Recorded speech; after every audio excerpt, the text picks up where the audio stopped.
Omer, why should people listen to this episode of Pod Friends featuring you?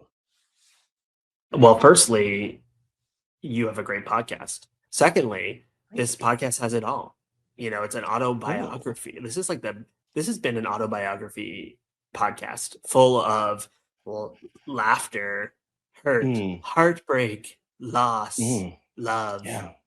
Mm, um, Survivor 50 drama, mm. Traitors drama. It's got it all. Oh, And I think that, we go through a whole roller coaster of emotions, and hopefully some of you can relate to something. I'm sure that you'll relate to one thing or another throughout this, and I'd love to hear from you.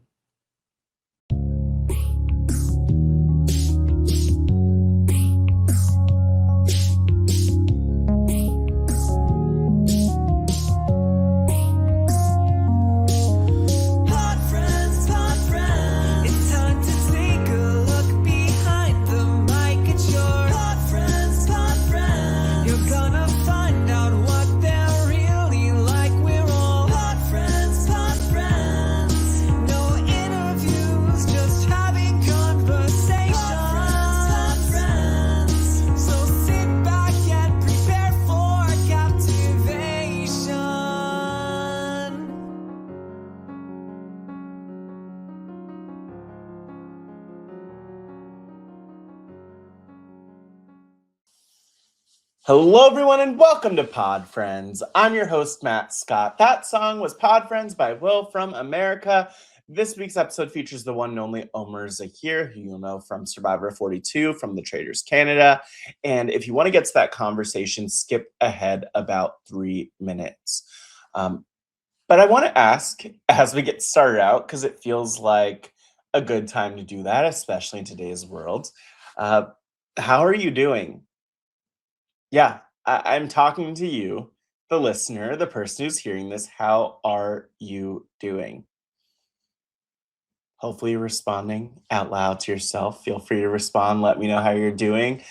Feel free to reach out, Matt Scott TW, on all platforms, especially Instagram and Blue Sky, if you want to let me know how you're doing. But I ask because sometimes these podcasts are an escape from the challenges, the realities of the world and what's going on. And I don't need to tell you all how heavy the world is right now. And yet at the same time, sometimes these podcasts, like the conversations we have on Pod Friends, go there and they talk about the things that are often on our social media feeds and on our minds and in the news. And this conversation today with Omer is really one of the latter, the conversation that goes into so many things, whether it's politics, whether it's like violence in our world and a lot of the things that are happening, whether that's identity and belonging and being a people pleaser, growing up Muslim and Indian in a predominantly white spaces, Survivor fandom, discovering the RHAP community and what that's meant, grief, heartbreak, losing a parent, burnout, mental health, rebuilding self-worth. There's so much that we touch on, and I'm so thankful for Omer being so open for a conversation that I think will really hit people in a place that's really deep, and just providing a soft trigger warning here that we do discuss grief and loss, a number of mental health struggles, including mention of like unaliving oneself in the conversation in the context of talking about mental health. Identity-based harm and discrimination, discussions of self-worth and emotional distress, like online harassment and backlash. There's so much there. But I hope that folks really tune into this one when they're ready to, because I think there's a lot that we talk about here that is on a lot of people's minds and that we don't often talk about. And I'm thankful that Pod Friends could be a space for that. And in an inelegant transition, if you want to be someone who is part of what we're doing here in Pod Friends, for one, you could leave a voicemail, speakpipe.com/podfriends. Secondly, I've heard some requests for some Pod Friends merch after all these years. And so that's something I'm working on. But if you want to see some Pod Friends merch, wear some Pod Friends merch, reach out to me. Again, Matt Scott GW, let me know, and we'll see what we can get on the RHAP store. And there's not much else I want to say other than to thank you for being here. And to introduce today's guest. Making his way to the podcast, from recording Survivor on VHS to finding community through RHAP to stepping into the arena himself, he's a veterinarian, a strategist, a people reader, and someone who's learned the hard way what it means to take up space. You've seen him outwit, outplay, and outlast on Survivor 42. You've watched him stand on principle on the Traitors Canada, but today you're meeting the part of him that doesn't make the edit, representing nuance, integrity, and learning not to disappear. Please welcome Omar Zaheer. I'm pumped. I'm glad that we're here. I'm happy to have you on Pod Friends. I feel like you've been you've been in the RHAP community much longer than I have, going back to the start of RHAP apparently, but did you know that? I have no plan. I do my research. I do my research on things. I dive in. I honestly couldn't tell you which thing, whether it was preseason stuff for your season of Survivor, postseason. I did listen to an interview that you did with Leslie Neese. Sister Christian at one point. I don't leave any stones left unturned, Omar. That was a real deep dive, so you got it. There's a deep dive. I don't know if I've seen your Survivor audition video or anything like that at any point. I don't think it's out there. Look, you never know. Now we have ways of finding things out there. I could probably reach out to somebody and get it, but I could probably send you a Google Doc with all of them. Oh my gosh! Look, this is exciting. There we go. But I'm so glad that you could be here. We're talking about the community. What is even your relationship with the RHAP community? Your backstory with it. I'm sure we'll go way back before that, and further after that. But where did that all even begin? Yeah, I was a huge Survivor fan from episode 8, season 1. So I was locked in at 8 years old, I believe, maybe 9. Episode 8. Yeah, episode 8. Yeah, so it was back when my sister started watching it. Actually, you know what? I was in grade 4. My teacher told me the stupidest thing about the show. She was just like, "Oh yeah, it's a show where couples go on and they have to buy stuff from a catalog and make a shelter and survive in the wild." I was like, "That's not interesting at all," and that's not at all what the show is. So I don't know where she got this from. This is Mrs. Reed. What the fuck were you thinking? Yeah, she's probably listening. Yeah, probably. And so I didn't watch it right away, but my sister was really into it. She, Jeopardy champion, was 8 years older than me. So she was very much into it, and she was working at the mall. And on episode 8, she was working that night. So she wanted us to record it on, do you know what VHS is? Yeah. I'm only a couple of years younger than you, so I don't have any VHSs anymore. I don't know where I'd find a VCR, but I do vaguely remember them. Yeah, and when you record on a VHS, back in the day at least, you had to watch the channel that you were recording. Yes. It upgraded after that, where you didn't necessarily have to do that, but so I had to watch the show called Survivor. And when Jenna Lewis didn't get her video and was crying, which topical because she's back now, that is the first core memory of Survivor. I was like, whoa, that's a really emotional, crazy thing to happen. And then seeing Greg get voted out, and I thought he was really crying. Spoilers. I was like, what is going on? This is the craziest thing I've ever seen. And I think it really, the show really spoke to me in a very deep way. I was so obsessed. I watched every single episode. I would tape them on VHS and watch it every single day until the next episode. And I never... Yeah. Okay, so you just tape over the existing VHS. You didn't have a shelf full of VHS. No, I did. But I would tape them and I made the little tape labels, decorated by season and what it was. For the Outback, there was a boomerang theme. I did everything, and I kept all of these episodes. and I would watch that episode that aired that week every single day until the next one. So like those first 10 seasons, like I know super, super well because I would watch them every day in the most formative years of your life. And I think that Survivor really spoke to me because of the social interaction. I think I was a very shy child and very scared to like make friends and be liked. And like there was a lot of I would see like family drama a lot too, like with extended family, and like people would be talking about other people and be upset for X, Y, or Z, but they would never tell anyone. And I was like, well, I don't want to be disliked. So I would be very almost like hyper focusing on like behavior to try to mold what I should do to not upset other people. And so the watching Survivor, where it's like anything you could do could get you voted off. I mean, there's no greater manifestation of that type of behavior than watching something like Survivor, where you can lose $1 million for your behavior.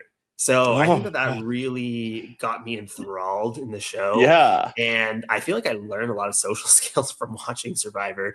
But then, I was wanting to consume media. I was a kid lurking on Survivor Sucks all the time, trying to get all reality news online with David Bloomberg, reading the CBS chats. So we didn't have a computer initially. So after every episode, my dad would like book computer time at the library. We would go, I would read all the CBS pages, like their little, they used to do like a chat, like an AOL type chat, where they would answer questions about their exit. There would be popularity polls, winner prediction polls. I look at all of that stuff every time I got to go to the library once a week. And I was obsessed. And then so when RHAP came along, and RHAP is starting to cover the show in a way that hadn't really been covered before, I was so excited for that. And it started in Samoa, I believe. That's I remember the first interview I remember listening to was Rob with Yowman. And I was like hooked, and I listened every single week. So I was there from I was there for like the David Healy jokes. Oh my gosh. If you know what that is, but that was way back when. Can't even remember. Yeah. I feel like there's a boner joke. Yeah. Oh, I was gonna say, if anyone's getting the David Healy boner joke reference, like, let us know. Yeah. I don't know if it's not fun to like explain jokes though. So I feel like it's like for the people who it's for. It's true. And that was way, so like and it was so nice to like, because I didn't really know, my family, we would watch the show every week, and it would be like an event. Like we didn't have a lot of money growing up, but my dad would always make sure we got our favorite meal and like some like key snacks. Like I would always get like either Sun Chips or Crunch bars or Crunchy, whatever you call it, or cookies and cream, Hershey's, like, and that's what we would watch during the show, during Australian Outback Doritos, because that was sponsored. Gosh. And so, really deep into it and watching it. And it was just like and honestly, like we did have a lot of problems growing up. And so, that 1 hour a week was also like an escape of like, okay, you don't have to worry about anything else. This is like the fun time for the week. And that was it. And we almost never missed it. Very rarely did. And it was just a big part of my life. And so to have, so outside my family, though, I didn't know anybody that watched. So then, the RHAP community, you can connect with them through something that you love. And so I listened religiously the whole time until I got on. And there are periods of time where school slowed down the listening. So I'd miss an episode here and there. Or if it's somebody I didn't really care about as a guest, I wouldn't listen to that episode. But for the most part, pretty much every episode I listened to, that was like the recap episode and the know-it-alls. See, it's so interesting though, because I was not involved in the like RHAP community back then. I didn't, to your point about not knowing people who are talking about Survivor, like I didn't talk about Survivor. I didn't have friends who watched Survivor at the time. Like in fact, I just a few days ago had an old coworker, someone I worked with 10 years ago, who said like, oh my gosh, Matt, like I didn't know that you love Survivor. Like we should have talked about it. And like, I still at that point didn't know I didn't think I knew anyone who watched it or would talk about it. Like, but it's funny to me because I'm sure there are people within the community who like became patrons pretty early on and like were listening from Samoa like you were and like still involved. And it's kind of funny how like I don't know, people we're in it together in a community, and then it's like, oh yep, sometimes people just like end up on Survivor 42 and on Traitors Canada and doing other cool stuff and going on trips to Australia with Marianne without me. It's fine. I'm not mad at it at all. It's fine. It's fine. Shannon's mad that I didn't go, but it's all good. It's cool. As she should be. She should be. It's fine. You know, but then again, like Marianne should have booked my flight. It's a whole other story. That's true. I'll confront her at some point. She put me in coach, so not Benjamin. Yeah. I saw. Actually, speaking of which, I have to confront you. We're gonna be all over the place. Yeah. So I actually have to like confront you with this picture. Speaking of your trip with Marianne, Shannon, Gus, and so many others along the way, Marianne's husband, of course. There's a picture that I'm currently pulling up on the screen for the audio listeners. Omar's maniacally laughing because it's a picture of him trying to shove Marianne off a cliff. The next picture actually is of Marianne catching you as she does, not being blindsided. Good for her. This is revenge. Not being murdered. I understand that she's still alive. So, and honestly, the picture doesn't do it justice on how steep that cliff was. You measured it out. She definitely would have died if I had gotten in there in time. But what stopped me is she hasn't changed her will yet. So. I don't know. That's as far as you know. I wouldn't have mentioned anything about the will. But look, it is. There's so many directions we could go. Maybe just like the first place to go, since we're talking about Marianne. You never know where your love of Survivor will take you. You never know where the community will take you. And I actually, surprise, surprise, have a special video message for you from Marianne. Comes along with a question. A question that, like, you're gonna have to let me know if there's more to like why she's asking this question. But anyway, here's Marianne Oketch, former Pod Friends guest, by the way. Omar, of course you know it's me. It's Marianne, your friend, and I just want to tell you how much I care about you. Well, number one, we can officially say that our friendship has survived through an international trip, which means that you're kind of stuck forever with me, which is amazing because you're so kind, you're so funny, you're so fun to be around. And I really feel not only that, but you help me grow to become a better person. I feel like I can have deep conversations with you and I can tell you about my struggles and you give me your feedback. And I just really appreciate that our friendship isn't just something that's been on the island, but it's now grown to be this amazing, cool, genuine thing. And I just also love to see how you're just achieving in life, you know, Mr. Homeowner right now, and you're just really going and making moves to continue to build your life how you want it to be. So I think for my question for you is that, you know, as you decide what you want with your life, as you decide what decisions that you want to make, it's like, how do you factor those interpersonal relationships, you know, with your friends, with your family, in making your decisions? Like, how important is that to you? Or like, is it like okay, whatever? Or is it like I'll drop everything and go it away? Just out of curiosity. Yeah, you're great, Omar. And I'm so happy you're doing this podcast. I will say it. Very sweet, especially after you tried to shove her off a cliff. But no, I think it's really sweet, and it's like, I mean, I don't know if there's any reactions for Marianne. First of all, before you get to her question, feel free to. I love Marianne. I'm so thankful for the friendship that we had. I'm so lucky that they put us on the same tribe. I'm so lucky that our story was what it was, even if I was on the losing end of it, because at the end of the day, it was a great story. And what's funny about my relationship and friendship with Marianne is that, yes, it started on the island, but, you know, if I named the top 5 or 10 things, it's a lot of since the show, you know, like I feel that that relationship has developed independent of the show. And that's really cool because it's a friend birthed from the show, but not necessarily because like only because of the show.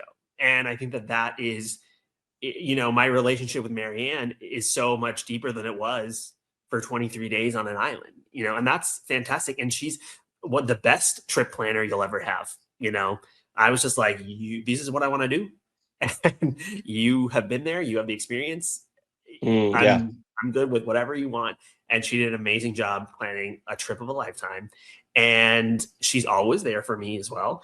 Like her, I'll be there for her for any struggle she has. And likewise, I feel like if there's, when I'm having a struggle in life, which I've had many in the last few years, Marianne is always the one person, especially, or one of the people that can really make me feel better, or kind of give direction on how to go, or validate and be a big cheerleader. So I think that is invaluable. She's a very good friend and a very good person. So I'm very lucky that that I met. We could have gotten on different seasons, different times, different tribes, even had a different story. And so it is like a little bit serendipitous in that sense. So I think that's really cool. And even something as simple as me almost messing up the braids, she probably would have gone home that night and cut everything short. So I think that everything happens for a reason. So I'm very thankful to have her in my life. As far as her question, I don't really know. This is such a random one. I don't even know where it comes from. But I would say that, family and friends are very important to me. And so, if I'm making a decision in life, I want them to be supportive, but also balancing that with proper support from proper friends and family will also support what you want regardless, So, I mean, without being selfish and all of that too, but, one instance is like, I chose to become a veterinarian. That was not the plan for other people, And so did I want to be a doctor? No. Did I want to be an engineer? No. And for me, I felt like the real only option that was given to me was a doctor. Like a human doctor. And I was not interested in that at all. And so I kind of forged my own path to do what I wanted. But, and that was against the wishes of many family members. But at the same time, you have to, but I did have some that were supportive. So, it's helpful to have that. But at the end of the day, I think what I learned as well is you can make people marginally happy, happier, but that marginal happiness is not worth your unhappiness, and if they were truly supportive, then they would be happy with whatever you wanted. And I think it comes out of fear too. Like they think that you're not going to have a secure job or a good life or whatever it may be. And that's not the truth. And maybe, if I was a human doctor, would I have a bigger condo than this? Probably. But would I be as happy? Definitely not, So I think that there's a balance, but on the other hand, like, and this isn't really relevant to me per se, because I don't really feel the urge to like drink alcohol or anything like that. But, there's some family members or that I have, or like that are in the same generation as me or whatever, they may drink alcohol, which is not, really allowed religiously speaking anyways, but everybody can make their own choice. However, my viewpoint on it is like, how much more does that make you happy versus what the effects it has on other people too, And so I think when it's something that doesn't mean that much, I'm happy to like make a concession here or there. But if it's something that's very important, then it's always about a balance, I think. Oh my gosh, that's so deep. Ugh. Like, I just like let go coming into this conversation. Like, where are we going to go? What's going to happen? And I love what we're talking about already, what you just mentioned there, because one, it's like, how do we do the thing that makes us happy? Obviously, I feel like, especially when you are like Black or brown or a person of color, like oftentimes culturally, there are these pressures to like, and I won't even say become a certain thing. Like oftentimes it's like, okay, you should become a doctor, you should become a lawyer. Like those are the only real jobs. And like, I'm thankful that I didn't have a lot of that type of pressure, and more of the like, you'll figure it out. Like, and I've managed to figure things out for the most part. My job title for a long time, Omer, was storyteller. Ooh, that's what you do. That's what I do still, but my mom was like, what the hell, that's not even a real job. So like that was maybe if I was tell a doctor, Jonathan Penner that. yeah, exactly, come on, look at that. Like, but I feel like it's like interesting because there are like all of these different paths and directions that we could take. You got to do what makes you happy, do what you love. Marianne's question is interesting, and even just like this conversation so far is interesting because Marianne came up, obviously. You're talking about your sister. You mentioned your dad, like talking about your family. Like, to me, it seems pretty clear already. Like, I was gonna say only a few minutes in, but like we're a decent amount of time in. But like, like how much like those friendships and connections mean to you. Have you always been someone though, like going back to when you were a kid, like who has always been like, have you always been so popular, Omer?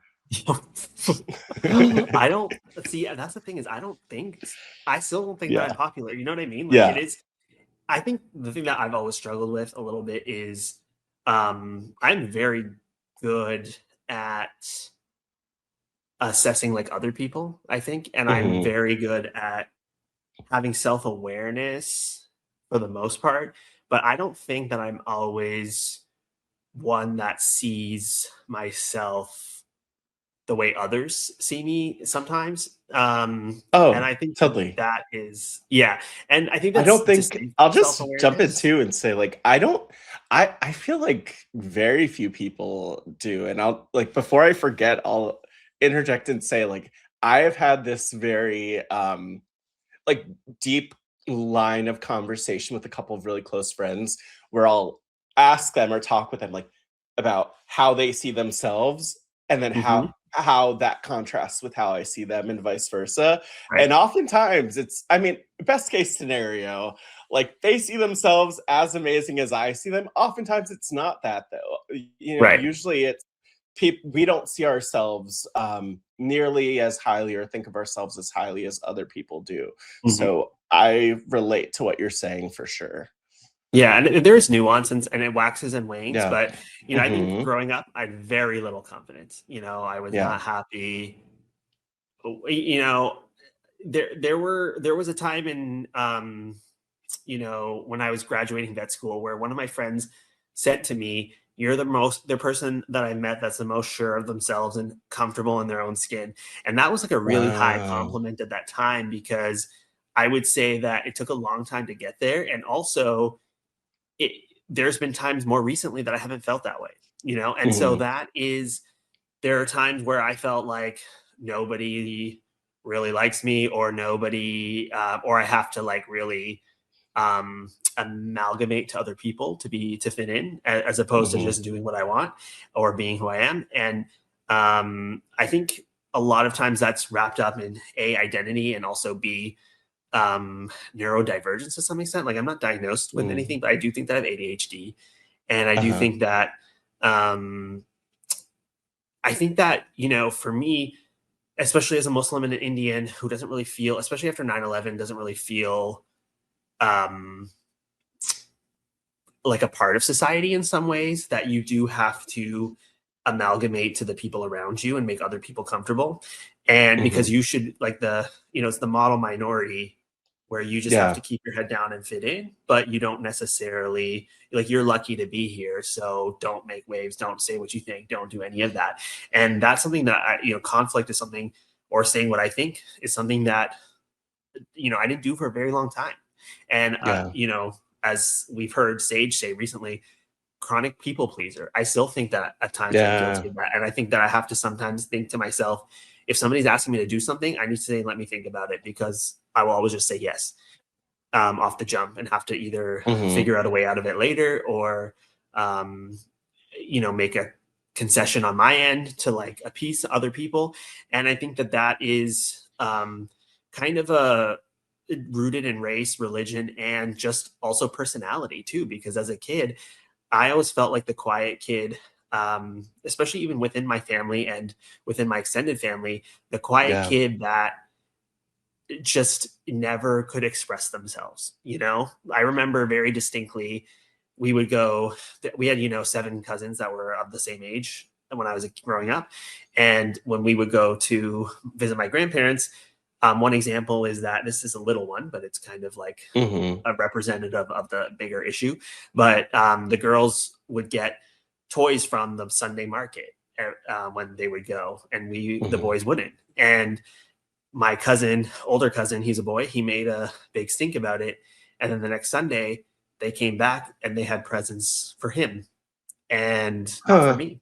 And I was just felt like I couldn't say anything, and because I don't want to be the bad kid. And so, nobody really knows.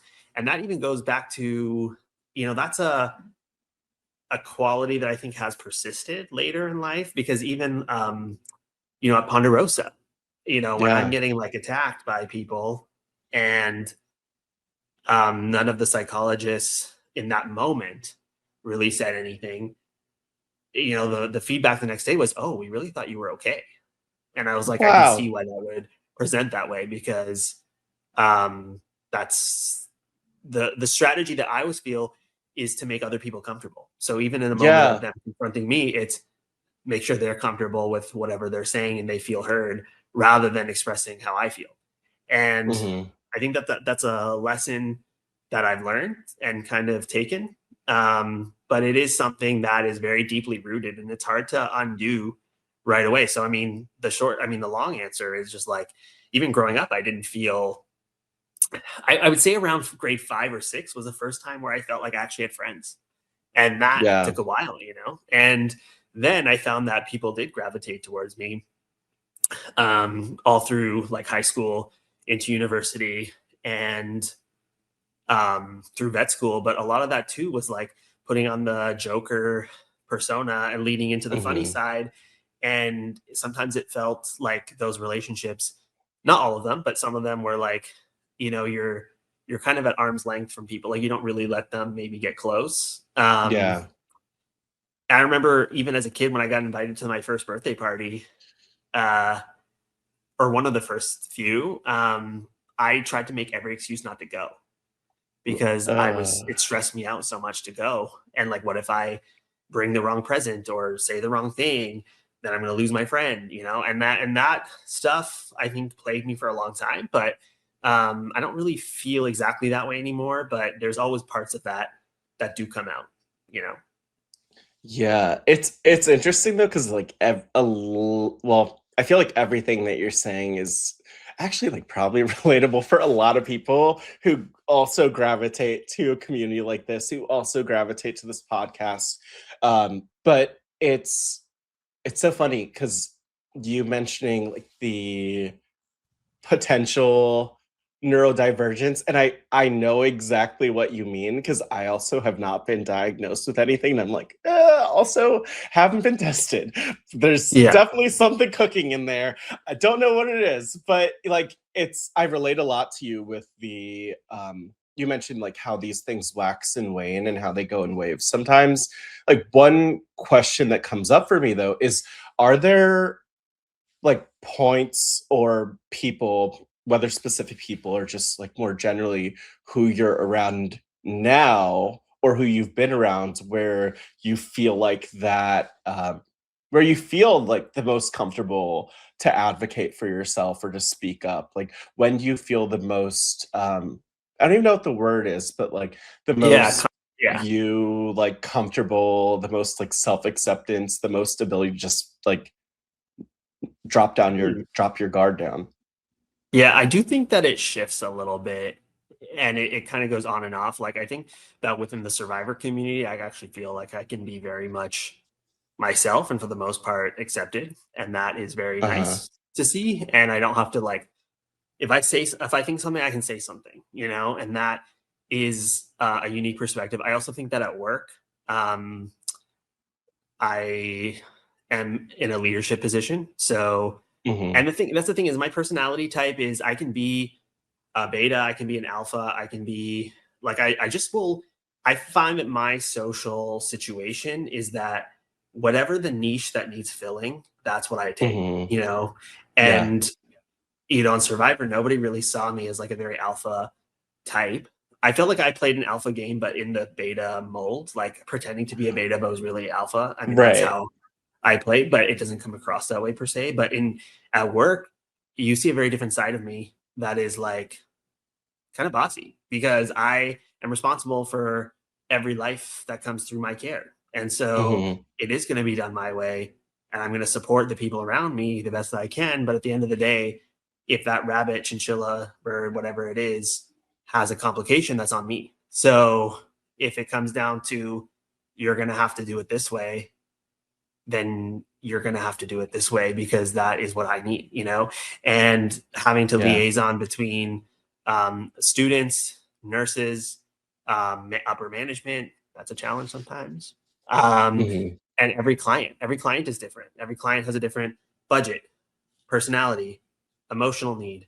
They need something different from you all the time. So you can be a rigid person and only give what you give, or you can, I think that that's where my personality type of like molding to whatever they need is beneficial. It doesn't mean I get along with every client, that's for sure. Like No. some, I'm like, we can't, like I'm not the best person to help you because this isn't work. But at the same time, the vast majority, I can try to at least get on the same page with whatever that page may be. It's not always my page, but what's the most good for that animal, that's the page that we have to be on. And flexibility to do that, I think, is important. But also, when you are, the more flexible you are, the more you mold to other people, the more you also kind of lose who you are or what you want at times too. So it is a check and balance. Mhm. Like I remember Hai asked me on Survivor, everybody here singing gospel. Are you offended by that? And I was like, no. And then I was like, why?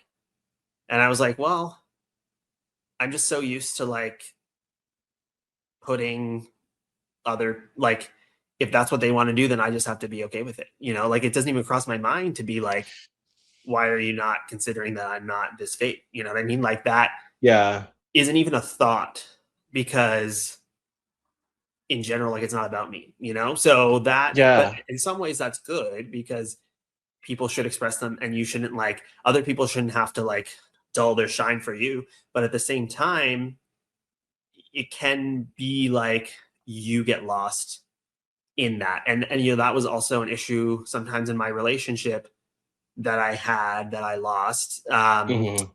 was, you know, catering so much to what she wanted because she was the one that had the religious issue with the difference between it because she was Christian, I was Muslim, and Yeah. trying to, you know, be like, okay, well, since you have the bigger concerns with your family, like I will mold to whatever you want, but then lose what I want in that process. Right. And then I started acting out in ways that are resentful and passive aggressive without even really Mhm. knowing it or knowing why. And that doesn't make things better either. So I think that there's definitely a balance of making it like not every interaction you have can't be like, and that's the thing is you see sometimes these big personalities on Survivor, they get voted out immediately because they Yeah. do make everything about them. Like it's not about you. Everything that's done is not about you. Or Mhm. not everybody has to go out of their way to make you comfortable. It's kind of like when people also are like, well, you know, I reacted that way because that's my trauma. And sometimes that's valid, but at the same time, Yeah. your trauma, you don't bite, you know, you don't bite the hand of somebody that didn't make you bleed in the first place either, you know? So I think there is a Ooh. balance. Like, Yeah. I think you can make, like, there are things that people can do that can trigger you for sure. But at the same Mhm. time, you also have to not make everybody mold themselves to you. But there's a balance, and I am not the best at finding it all the time either.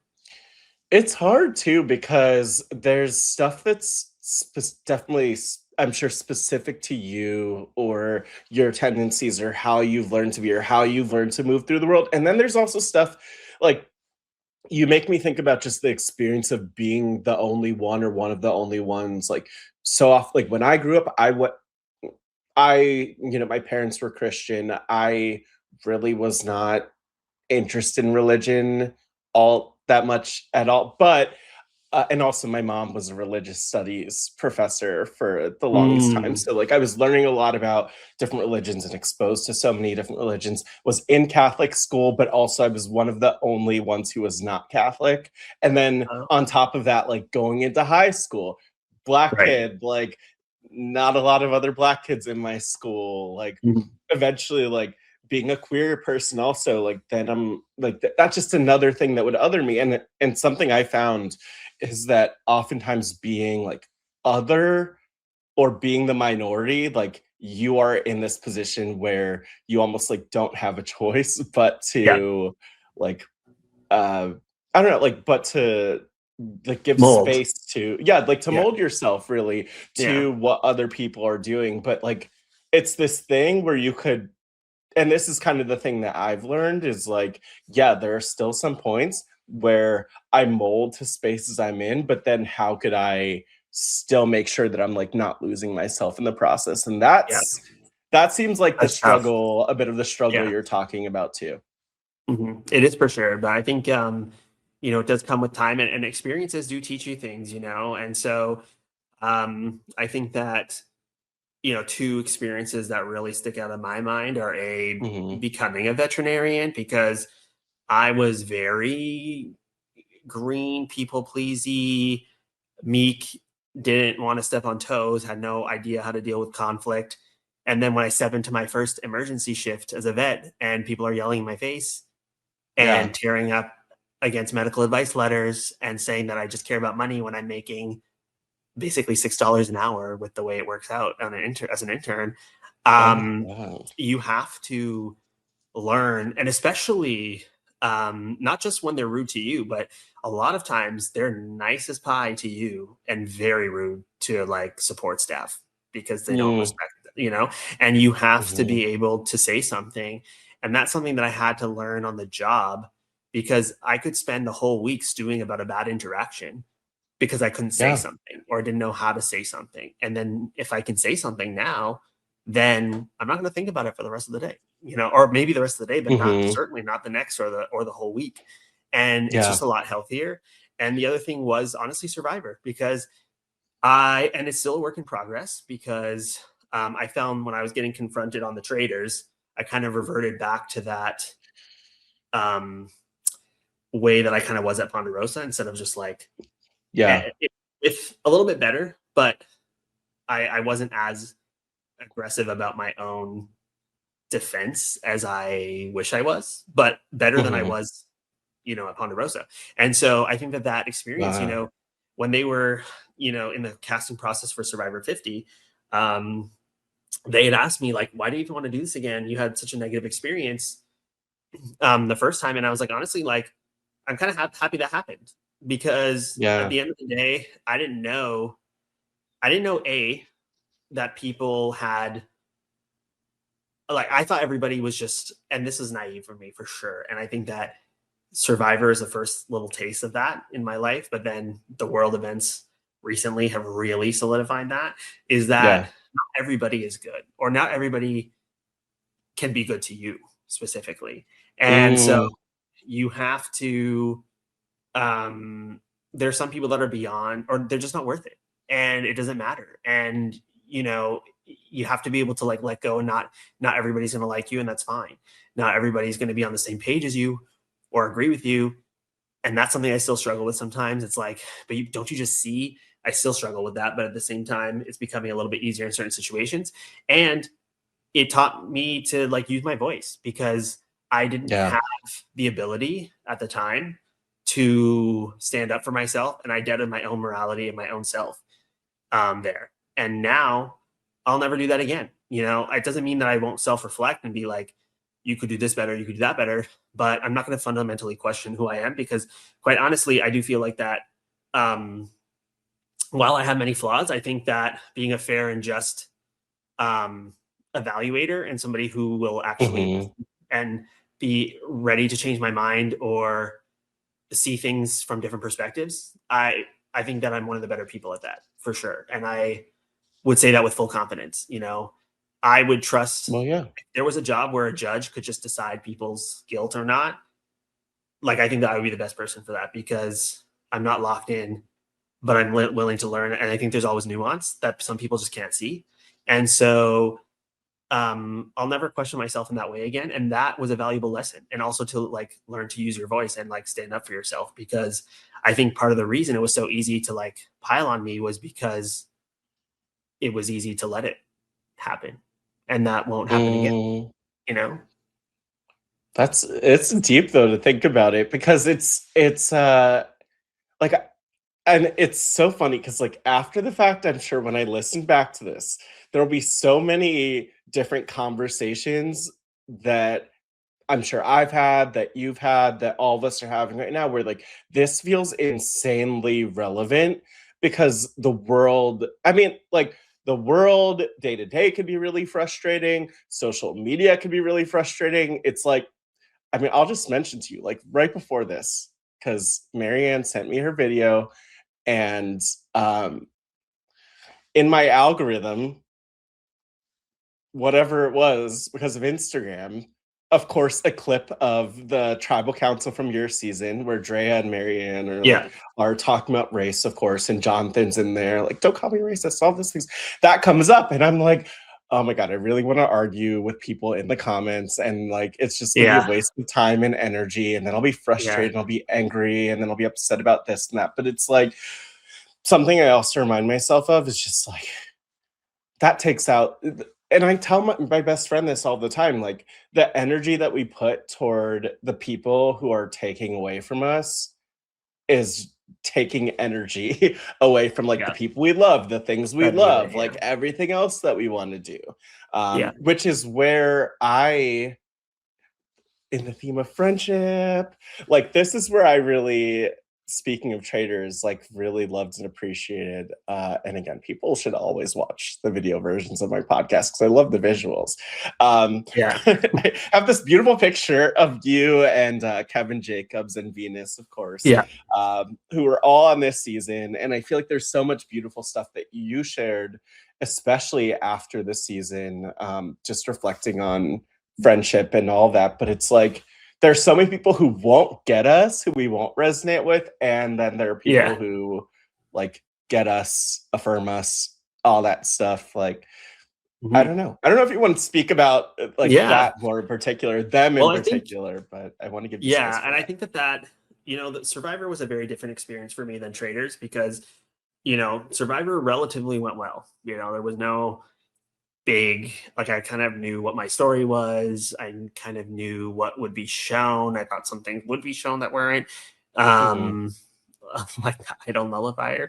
But for the most part, it wasn't that surprising. And I think for the most part, the feedback was like universally very good, So I was lucky. There were some people on my cast that did not receive such good feedback, but I think the ratio was probably like 95-5. Like, and that's pretty good for going on TV, And I would say that Traitors was a very different experience because it started out kind of like the same, because I was like kind of in control of a lot of stuff. But then it went south very quickly, and it went south for, a friendship from outside of the game, And I do remember sitting there at that round table that Kevin got voted out, and I was like, you have a choice. He's clearly going home. It was close on the show vote wise, but like I really thought it was going to be a landslide because that was the vibe.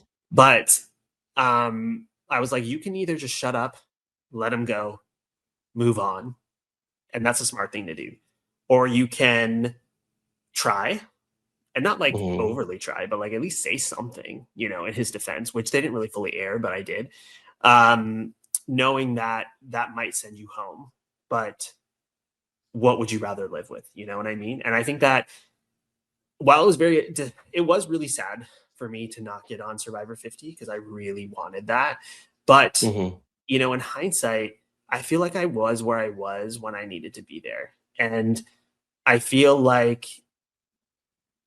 standing up for Kevin and what that represented was more important than staying in the game. It was more important than winning the game. And but also having that experience, like they didn't really show even the full extent of my meltdown. Like I had to leave and walk away because I could not stop crying, and they were so good backstage that I calmed me down, breathed, got through a panic attack, and I don't really have acute panic attacks. Like for me, anxiety is more chronic and like low grade. But to have a moment where you physically feel out of control of your body is not something that I'm used to. And so it was, at least as an adult. I think as a kid, I had moments like that, but as an adult, no. And so it was, I wasn't sure how it was going to be shown. I was like, is it going to be shown? Are they going to show me crying, but not why? If they do show me about why, am I going to get a lot of hate? Because I have to say, I got almost no hate from Survivor. And the thing that I got the most hate about was advocating for Palestine, on social media. Like the vitriol and the nastiness isn't like nothing I've ever seen before.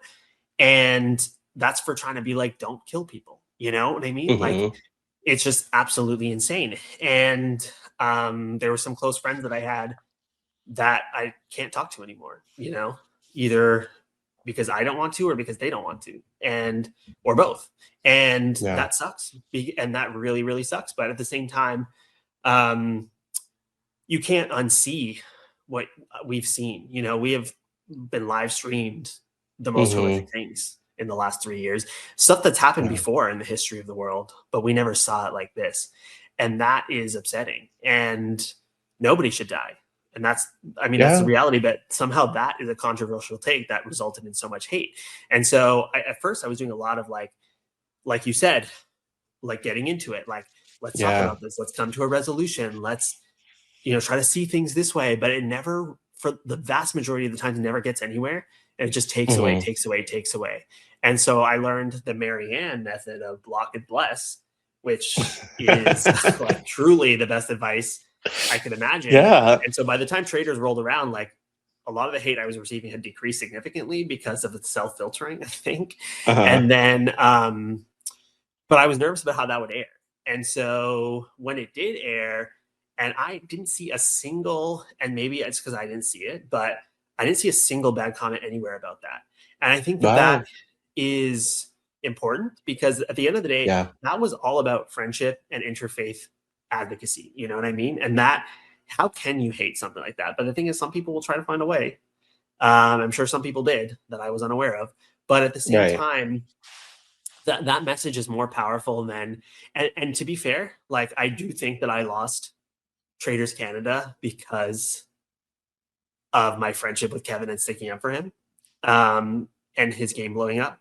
But I didn't lose my community, my legs, my arms, my children, my mother, father, cousins, friends, hospitals, schools, like basic dignity.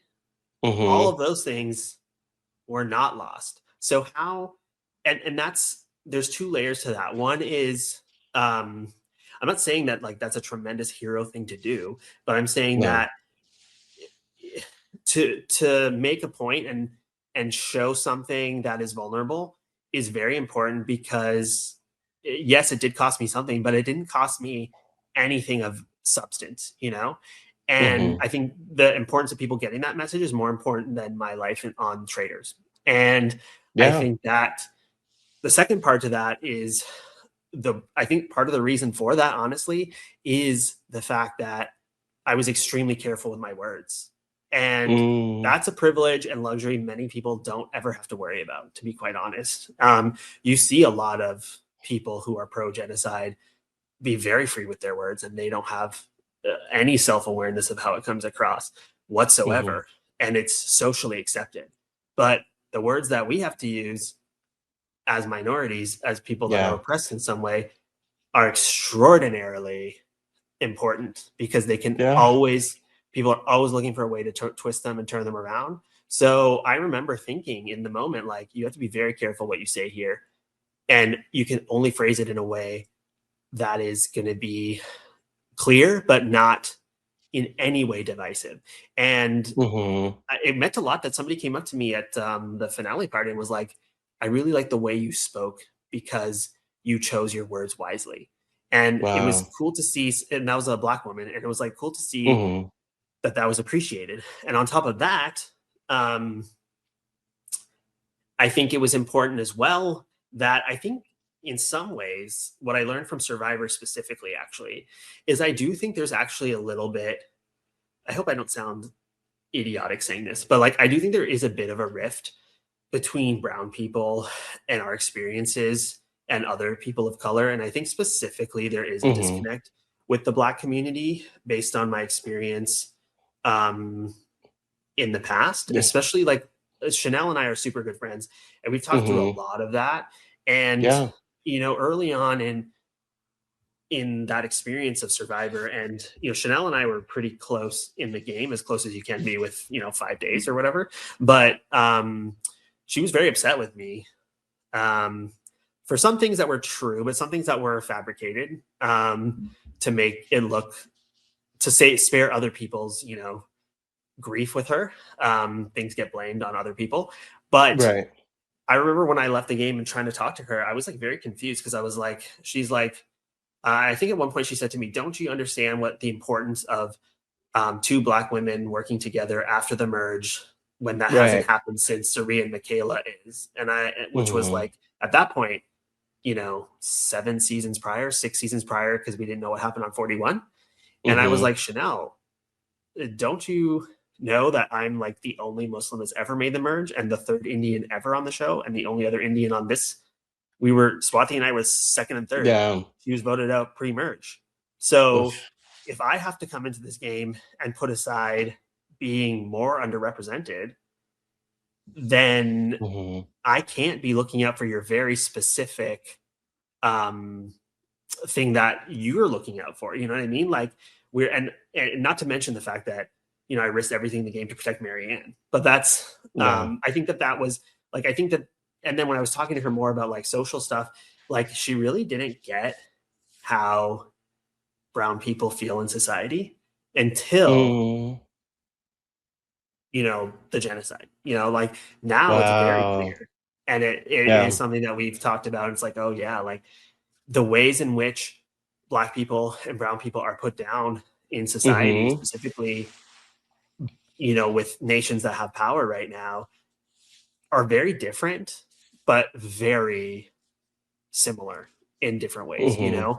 And, Yeah. you know, I think that I'll never understand, you know, for instance, like, I can step into an academic situation and people won't look twice at me thinking, why are you here? Because the model Indian is good at academics. You know what I mean? Right. I was gonna say, like, And in a lot of cases, they'll expect you to be there. So, yeah, as opposed to like, yeah, why are you here? Are you yeah, here because of affirmative action or what, so on and so forth, right? yeah, right. And that's something I won't understand. And sometimes, but because we are meant to be academics and scholars, but never in positions of leadership, influence, or government or anything like that. You know, it ends at, we're going to treat you in the hospital, and that's it.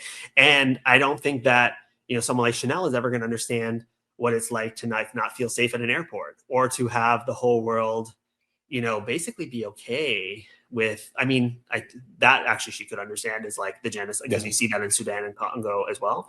But like, the fundamental level of how much people can openly be like, Zoran Mamdani is an evil jihadist that's going to kill all of us in New York City. Ugh. And that just is like a normal thing to be allowed to say without any consequence. It just speaks Yeah. volumes. The fact that Michael Rappaport can be on Traitors on a major platform and be given that, despite all of the hateful things that he said, and ignorant and stupid and racist and vile, disgusting, horrible things that he said. But the fact that he can have that platform, or be, that's all overlooked, says everything you need to know about how we are viewed in society. Yeah.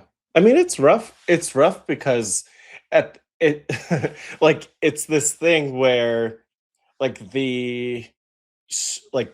as a Black person, like, the struggles that Black people face are really real and important, even when it comes to representation still.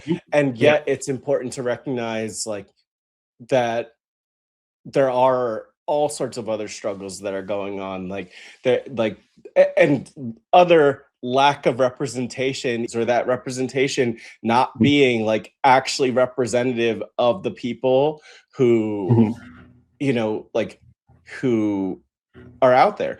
And so I don't know, it's interesting to me because it's like, it kind of sucks that we're in a position at times where it's like, okay, here's like what you gave as the example there, where it's like the example of like two Black women being able to work together on Survivor. Or I often recently, especially with season 49 of Survivor, it's like, oh, another Black person gets voted out. And that's like the trend we see. And like that's the thing that's like top of mind for me. And yet at the same time, also like there's so many other groups and communities that aren't represented. And it's like, rather than those things being in conflict, like we need to be able to carry all of them. Exactly. So sometimes that means like, you know, like getting out of my head and focusing on what's best for me individually, to then focus on like, or give space to like what's best for someone else, right? So it's rough. It's a lot.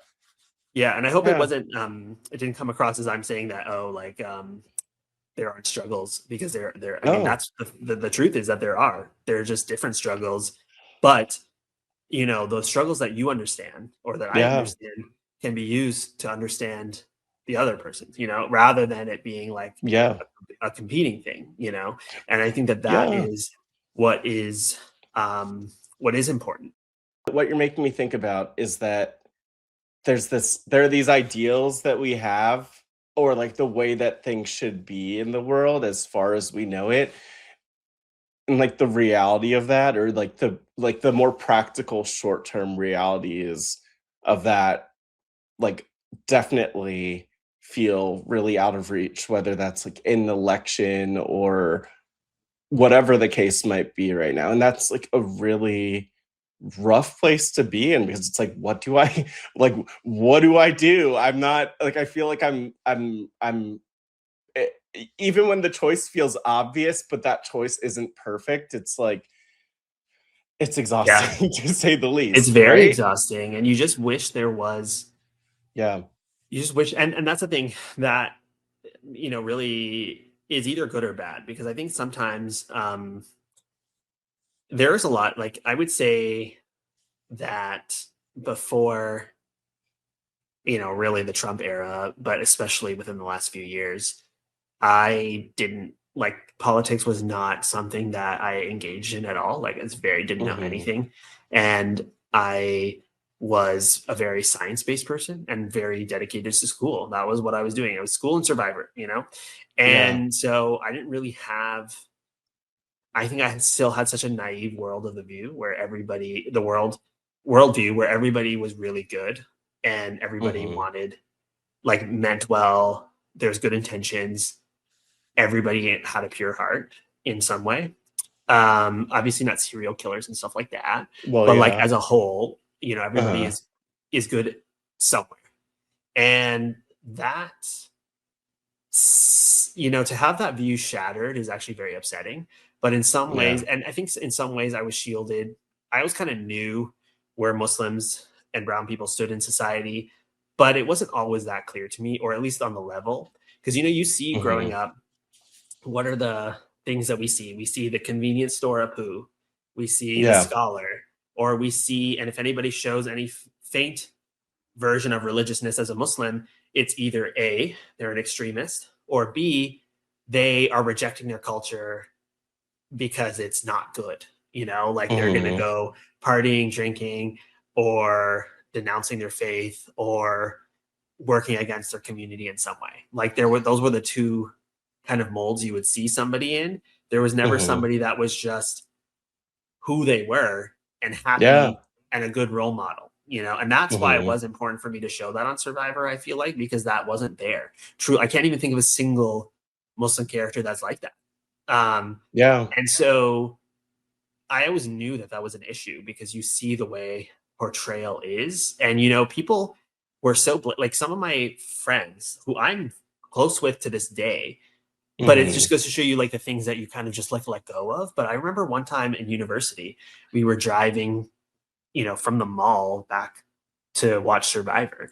And they were, two of the girls were like, one of them was like, yeah, Indian men, they're just not attractive. No offense. Oh I my was like, gosh. You're just like making it hit me. Like I've definitely experienced that same comment about black men, mhm. and it just kind of like didn't even set in, and it was normalized, right? Yep. To your point. Like it just seems so normal. But And now looking back, I'm sure that's even more extreme for Indian men because there's all this fetishization of black men, and yeah, that we could go on that rabbit hole. But that's yeah, I'm sorry that you faced that, and like yeah. But it's like, it you don't just even like brought up think a lot for like me that too. seems so normal. And then it's only now that I'm like, Yeah. wait a second, that was kind of fucked up. And I'm still friends with these Mhm. people to this day. Like maybe I should say something, but also they probably won't even remember saying it. You know what I mean? So Yeah. I think that is, I think that, knowing where we stood, but then I think the realization, especially within the last few years, of how little our lives actually matter was very shocking. It's very painful, but also in some ways you're thankful you don't live in ignorance completely anymore. But then also it's hard to see the world in the same way because there is so much evil out there, and it seems sometimes some people are just so far gone that they can't be saved. And it sucks. It's I miss having the worldview that everybody was just good. And Mhm. it's really saddening to lose that, I think. But in some ways, being a Muslim as well, like, I mean, we're talking a lot about that because that is a lot of what shaped life. But, in some ways, did I, again, I didn't lose my, home, family, limbs, Yeah. any of that for being a Muslim, like some people have. But, Mhm. looking back, even my relationship failed because I was of who I am, being a Muslim. That is what sucks. And, I probably would I have like mean, 2 kids by now and be yeah, I married and mean, happy. and I mean, even just to jump in though, like in hearing that from you, like your relationship didn't fail because of who you are. It failed because someone was unable to accept who you are. You know what I mean? Like, Mhm. and that's the thing I mean, that's so tough is that there are, yeah, so many people who aren't able to like bridge to other people. Yeah. And then at the same time, it's like it's this thing where, and maybe this is like a little bit of a theme of what we've been talking about, where yeah, there are people who can't get it, who won't get it, who will never understand or will never cross that bridge or get outside of their bubble. And then there are also the people that do, the people that you Yeah. find, the people that you connect with, the people who like uplift you or that are the allies. And so it's like this I feel like, and I'm hearing this a little bit with what you're saying, but it almost feels like this fight between like um almost like giving in to the despair versus like looking for the hope Yeah. and the bright spots, you know? Yeah. And I think it really did, like, that really fucked me up, honestly. Like Yeah. because we were together for 7 years. It's literally on the show. There's a family Yeah. video clip, and it ended right before the show started airing, which was not a good Rough. time for that to Yeah. happen. And, I think one of the last things that she said, I could tell she was nervous about the show getting aired. And I was like, well, what is like so upsetting to you?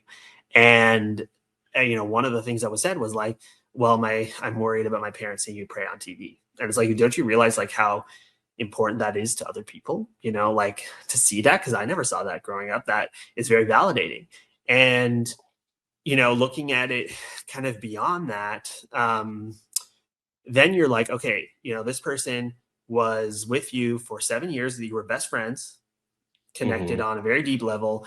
And, there are times where you even said to them, like, maybe you should go find like a Christian boy because that's just easier. And then the Mhm. response is like, oh, well, I can't live without you, and cry, cry, cry. And, Right. you think that you feel, and I think that, and actually I think it goes back to childhood for me too, but like when I feel somebody's family, I really feel like they're family. You know what I mean? Mhm. So, for her, she really was you know, in my soul, I felt like. And so I remember she said something like, I should actually, I don't know, I should send a letter being like, that was really fucked up.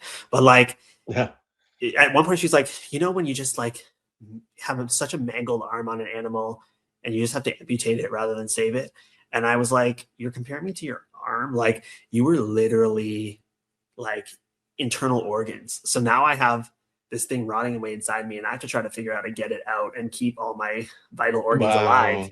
And I'm just like an appendage. And I don't think it was meant that way, but that is how it came across. And so I think also then it's like, okay, wait a second. So you would come to love yourself and become very confident in who you are. And then 7 years of like a best friendship was not enough to overcome just who you are as a person and your identity. And that was a really, really hard thing to deal with.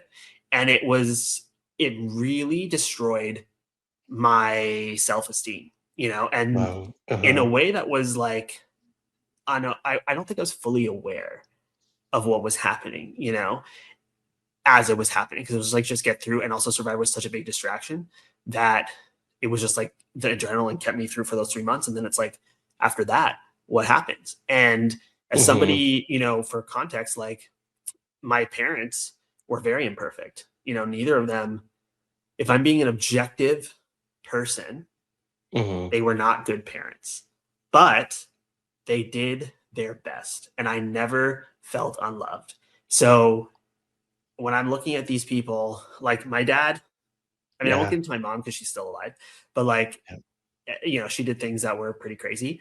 But my dad, he would do things that, like, he still would steal my money sometimes. And and he did it because he didn't want to ask me because he thought it would upset me. And he thought that that was like the solution. You know what I mean? Oh and my like, gosh. He thought asking you would upset you. Yes. And So then he would just take it. Then, and it was partly my fault because I gave him my work checks to cash. but at the same time, like, if he could do better, he would. You know what I mean? So like, he was imperfect. She is imperfect. But they did the best that they could. And I always knew that this is gonna sound so conceited, but like, I think growing up, I was never confident in how I looked or my personality, but my intelligence I was very confident in because I was always told to be an academic, and I always excelled in school, and I was always the smart kid. And so I do think that growing up, I was smarter than my parents in some ways, and in some ways more emotionally intelligent as well. And so I felt like I was always kind of like taking care of them in a way. Like, they would take care of me, but I would also take care of them. I'd be protective of them and also know and excuse a lot of their behavior because I really, with all my heart, believe that if they could do better, they would. And just because they didn't doesn't mean that they didn't love or they weren't good people, because they may not have been perfect, but they were perfect for me, in a way. And so taking that, so to me, like, growing up contextually, like, anybody that I see as family is family. And that's also a cultural thing. Your family is your family no matter what. And you take up for them no matter what. You always have their back no matter what. And so when I see her as family, then I'm also trying to like excuse her behavior. I'm like, maybe that she is right. And so to have your family see you and reject you, knowing fully who you are because they were there every step of the way, that really, I hate, like, I think I can say this now because I don't think I realized it, but I hated myself for years since then. And and sometimes I would just say, I hate like you when I would look in the mirror. Like, it was just crazy. And nobody really knows that, like, just looking at me, because it seems like I've been fine, but I have not been fine. And I don't think I fully realized that. And so it's interesting because also, this is a long answer, sorry. But like, no, it's real, Yeah. But like Survivor, was like my dad passed away. I feel like the peak of my life was in vet school. As soon as it ended, I was like, you're ready for the rest of your life. You're in a committed relationship.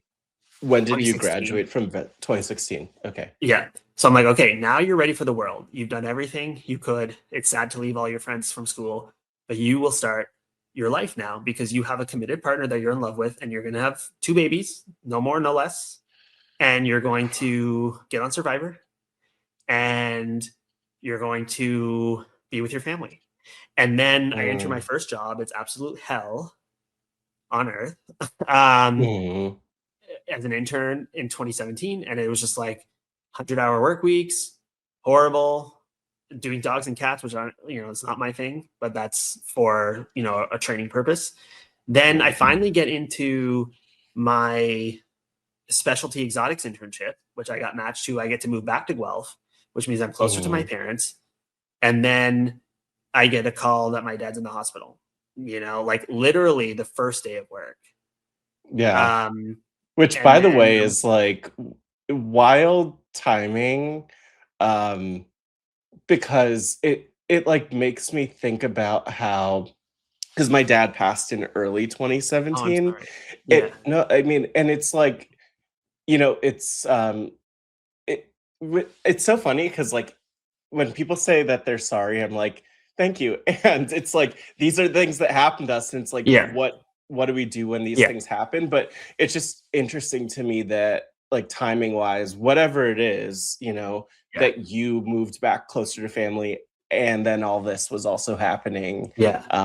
Which, like, take that for what you will, whether that's like a good thing to be closer to family or more difficult. Although it was I think he was diagnosed with, like, he had some pulmonary issues that was coughing a lot and stuff like that. And then they thought, okay, it's an allergy to birds. So we had to rehome our pet birds, which was really sad. Wow. And then it got a little bit worse, but was kind of stable. And then they're like, you need to move houses because it's probably all through the air vents and stuff like that. So they moved houses. Then he was doing okay. And then he went to India, and he came back in January of 2017. And he was diagnosed. I went to the appointment because he was really coughing really bad when he got back. And I was like, maybe it's just the pollution from there. But then they were like, no, he has pulmonary fibrosis, and that is really bad. And I just started, because I was the kid, he's my biggest attachment figure, right? So like, he was the person that was closest to me. I remember as a kid being so anxious that he would die that I would, like, when he would go to the grocery store, I'd be looking out the window, waiting for him to come back, thinking that he would get in a car accident, like that. And every night when I would pray, I'd be like, please let him and my mom, but make it to at least 80, like that's as a child, I was praying for that. You know what I mean?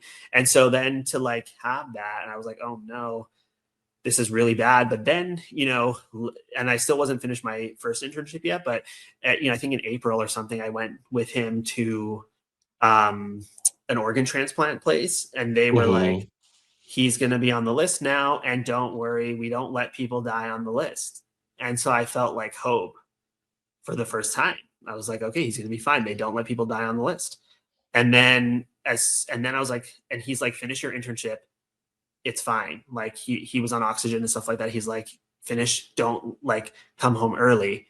And so, then I came home in July, like right before the long weekend of July 1st. And then July 3rd was my first day at work. And then I got a call that he was in the hospital.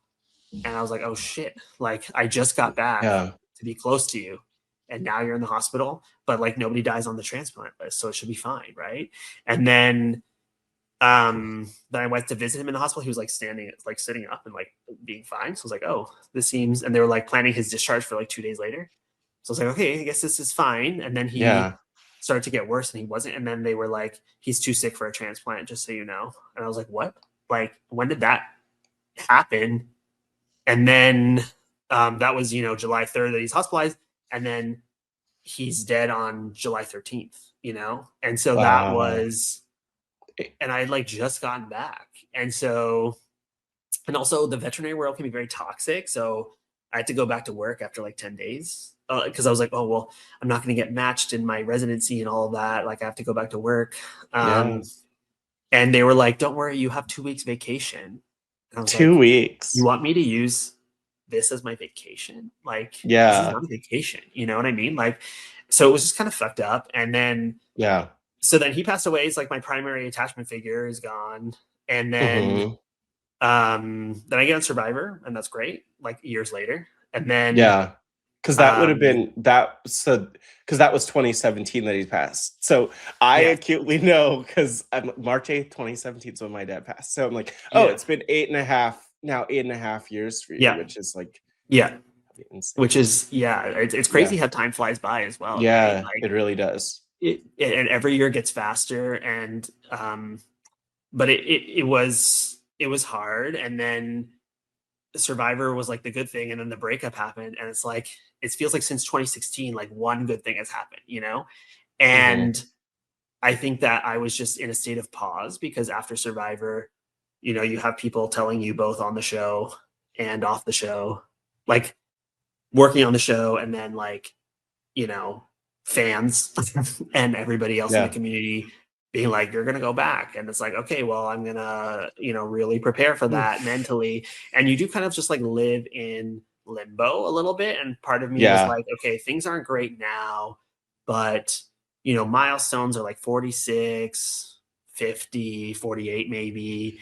And you do find yourself like latching on to something as hope because you want to Hmm. be pulled out of where you are. And, when that call came for 50, I felt like that was the beacon of hope, like that. I was like, this is what I've been waiting for. My life will be on a different trajectory now. And that's what I'm going to use to really start, because I feel like I've spent the last Yeah. 4 years existing and not living. And when that was like, it was really hard when that was taken away. I mean, I shouldn't say taken Yeah. away because it was never mine, but like when it did fall through, it was Yeah. very, very, and it's because I love the show so much. You know what I mean? So it's a dream to do it, But even if even the you, first time. even if you, even if you didn't love it, and I would love to know exactly how many people were called, and then of course there's like, there are different stories of like, oh, Yeah, heard that I wasn't gonna be on the season at this certain point, yeah, which in that point varies for different people, yeah, and I mean, just like at the basic point of like, I've been called to have this opportunity to do this thing that I may or may not be able to do again in any hmm, way. And like, who knows? But yeah, then this opportunity where I'm like, because I know for me, like if I'm in that situation, I'm putting my everything into being ready so that if I get the opportunity, I'm not just gonna show up and be on an yeah, island and be, but I'm trying to win. That's the point. yeah, So yeah, like yeah, yeah, it's this rough thing. And I really feel yeah, for everyone who like hmm, I hate to use the phrase like people who I feel for everyone who felt like led on by yeah, the situation. Um, because to me it just sounds like there was a better way, probably a better way to go about it where, you yeah. know, considering the And I fact that felt like it like, is really intense to like think that that might be where you're gonna be and then have that pulled yeah, out from under you. yeah, and I think I think it's hard because there are so many people that are, I feel like there's, if it's a job, there's more than Yeah, 24 qualified candidates.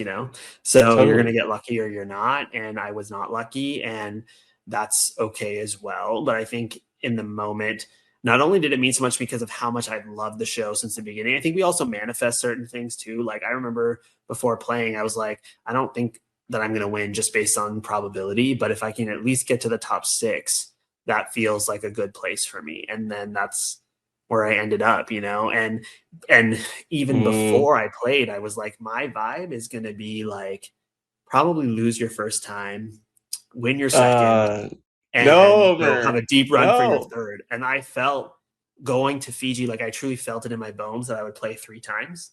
Like that just seemed Yeah, like the number to me. So when things were aligning in the way that I thought they would, it was something that was very important to me. And then yeah, also, I was using that to like rescue me too, for sure. And that's not totally. what the experience should be used as. And so when I felt like it fell through, like I felt like it was over for me before I got cut. I got cut in Mhm. March, but I felt like in January it was not going to happen. And I was so Yeah. sure it was not going to happen that it really, and I would say up until January, I was pretty sure I was going to go. And that's not Yeah. because of what they said necessarily. It's just how I felt about how things were going. Yeah. But yeah, it was just like really devastating in a way that I was embarrassed that I like let a TV show make me feel, but also it meant a lot, and that's okay. But then, you know, kind of spontaneously in all of that, I felt this like, wait a second, you know, Mhm. you shouldn't be giving your power to feel better. It should never be dependent on something external like that. Like it has to come from inside of you. And you can either just like, because I didn't live with my sister for 4 years. I Yeah. tried dating on and off, but it like never felt right. I think partially because I was honestly still waiting for her to come back, if I'm going to be completely honest. And when I would go on dates, I would feel guilt. Yeah. Like I was being disloyal. And that's crazy because I was so loyal, you know what I mean? And so then I was like, you know, you wish you were, and then, you know, when you have Indian grandparents that are, and aunties that are constantly like, why aren't you married? You should have 2 kids, but blah, blah, blah, blah, blah. Like, it's not helpful. No. But I realized like I was just like, didn't really like myself anymore. And how can I be happy with anybody else if I don't? I'm not happy with myself. And also you can just stay in this wallowing pit, or you could live again, you know what I mean? And like I put that back into my own hands. And it sounds so stupid to say just do it, because, you know, honestly, like I wanted to do it for a while, but I never felt it until I felt it. And when I felt it, I was ready. And I can say that, you know, in the last you know, few months, like I guess now 10 months since being cut, like it has really come a long way, to the point where, you know, I moved out, I got a new car, I, you know, advocated for myself at work to get a raise. I am exercising a lot more because I want to. And I feel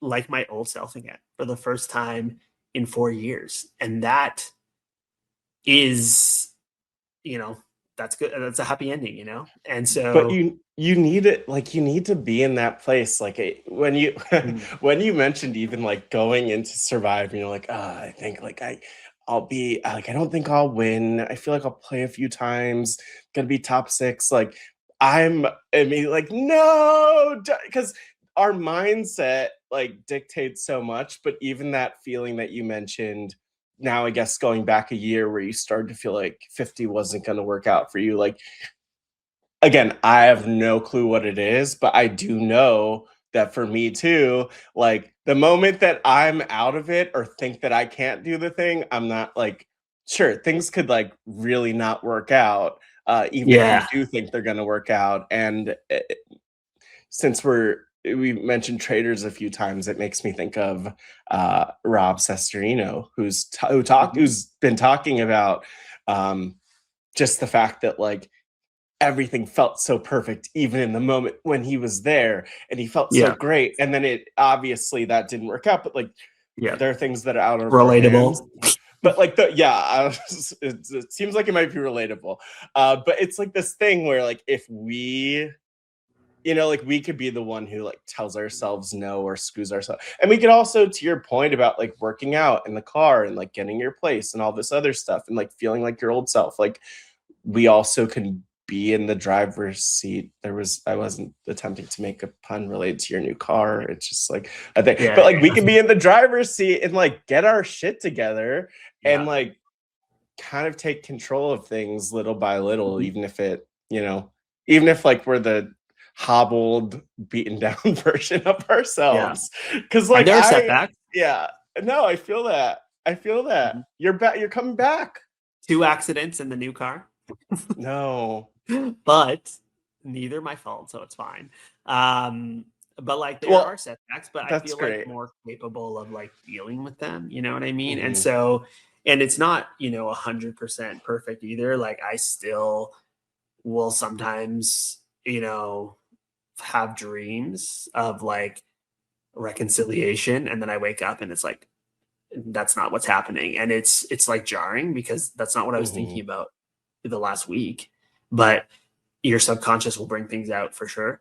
But at the same time, I think that for the first time in forever that I actually like love myself again. And that is, Wow. that is so, that's how I know I'm going to be okay, you know? Or I hope. We'll see. How did you get there though? Like, because I am sure there's so many people who are in that place where they don't love themselves right now, Mhm. or where they're struggling to feel that, or where they feel like it's like just within reach and then it's pulled back or what. Like, how do you feel like you got there? Because it's just as easy to be in a Yeah. place where you like feel like shit, and then you Mhm. don't progress to where I you think want to it be. is hard to say because for me, it's almost like a fight or flight thing. Like it just kicked in at the moment when I was really at rock bottom, I think. And that I did have to get there, but also, advice I wish I had for myself is don't put pressure on yourself to feel any particular way, like if people externally are telling you you should be over your ex by now, or you should be moving on or having children at this point or that point or whatever it may be, all, and then you feel, especially if you're a perfectionist, that internal drive of like, why am I not there yet? Mhm. Why am I not there yet? And when you worry about why you're not where you want to be, you'll never get to where you're going. And so I think firstly, Mm. like allowing yourself to feel what you feel fully is the first step, because our bodies are resilient, our minds are resilient. They're always going to try to heal or find a way to get through. But if you impede that by not letting yourself feel those things, or it sounds crazy, but in 35 years, it's only within the last year that I was really really within the last 10 months where I was like, you can feel sad right now and that's okay. Let Mm. yourself feel it, and it's fine. If you want to eat ice cream and watch a marathon of some true crime docuseries on Netflix right now, you can do Mhm. that. It's okay to like let yourself, it's okay that you're not okay. It's okay to Yeah. feel what you need to feel. And, I think really when I felt at rock bottom, that's when I was like, and the hard part is rock bottom is a scary place because sometimes that is really where people stay or it Mhm. consumes them. I think that for me, it necessitated getting there to really want to get out of it, I would say. Yeah. And it just felt like one thing after the other was not going well for me. I felt like the most unlucky person in the world. And then it was really when it's like the thing that I wanted most fell away. Then I was like, you can either stay here or you can get up. And but what I said was the next month is going to suck. Mhm. So let it suck, like be sad about it because you wanted to do it. You don't get to do it. And if you don't let yourself be upset, then it will come out in different ways. And so I was like, I took the pressure off myself to be like, for the next month, you don't have to feel anything. Good. That's fine. Yeah. Just let it be. And then after that, try. And for me, that worked, but that's not going to work for everybody. And I think what I didn't do that I should have done was probably, see a therapist. But I have Yeah. a hard time seeking help. I mean, that's like one of the things that I don't. I usually like recluse and shell up when I'm having an issue, rather than Yeah. talking about it, unless I'm in a situation where that's happening, like now. But I think that obviously getting help is a good thing too, and something that is important to do.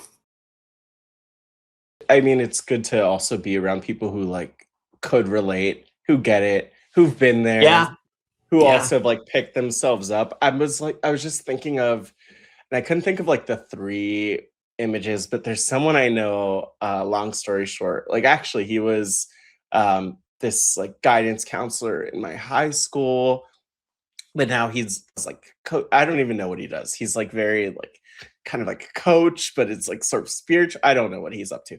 But he's talked about these different images, and I can't remember the third one, but he's talked about how like in his life at really tough points. There was someone who was like the sun, you know, like always showing up regardless of like Yeah. how he showed up. There was someone who functioned as the lighthouse who kind of would like guide him in the right direction.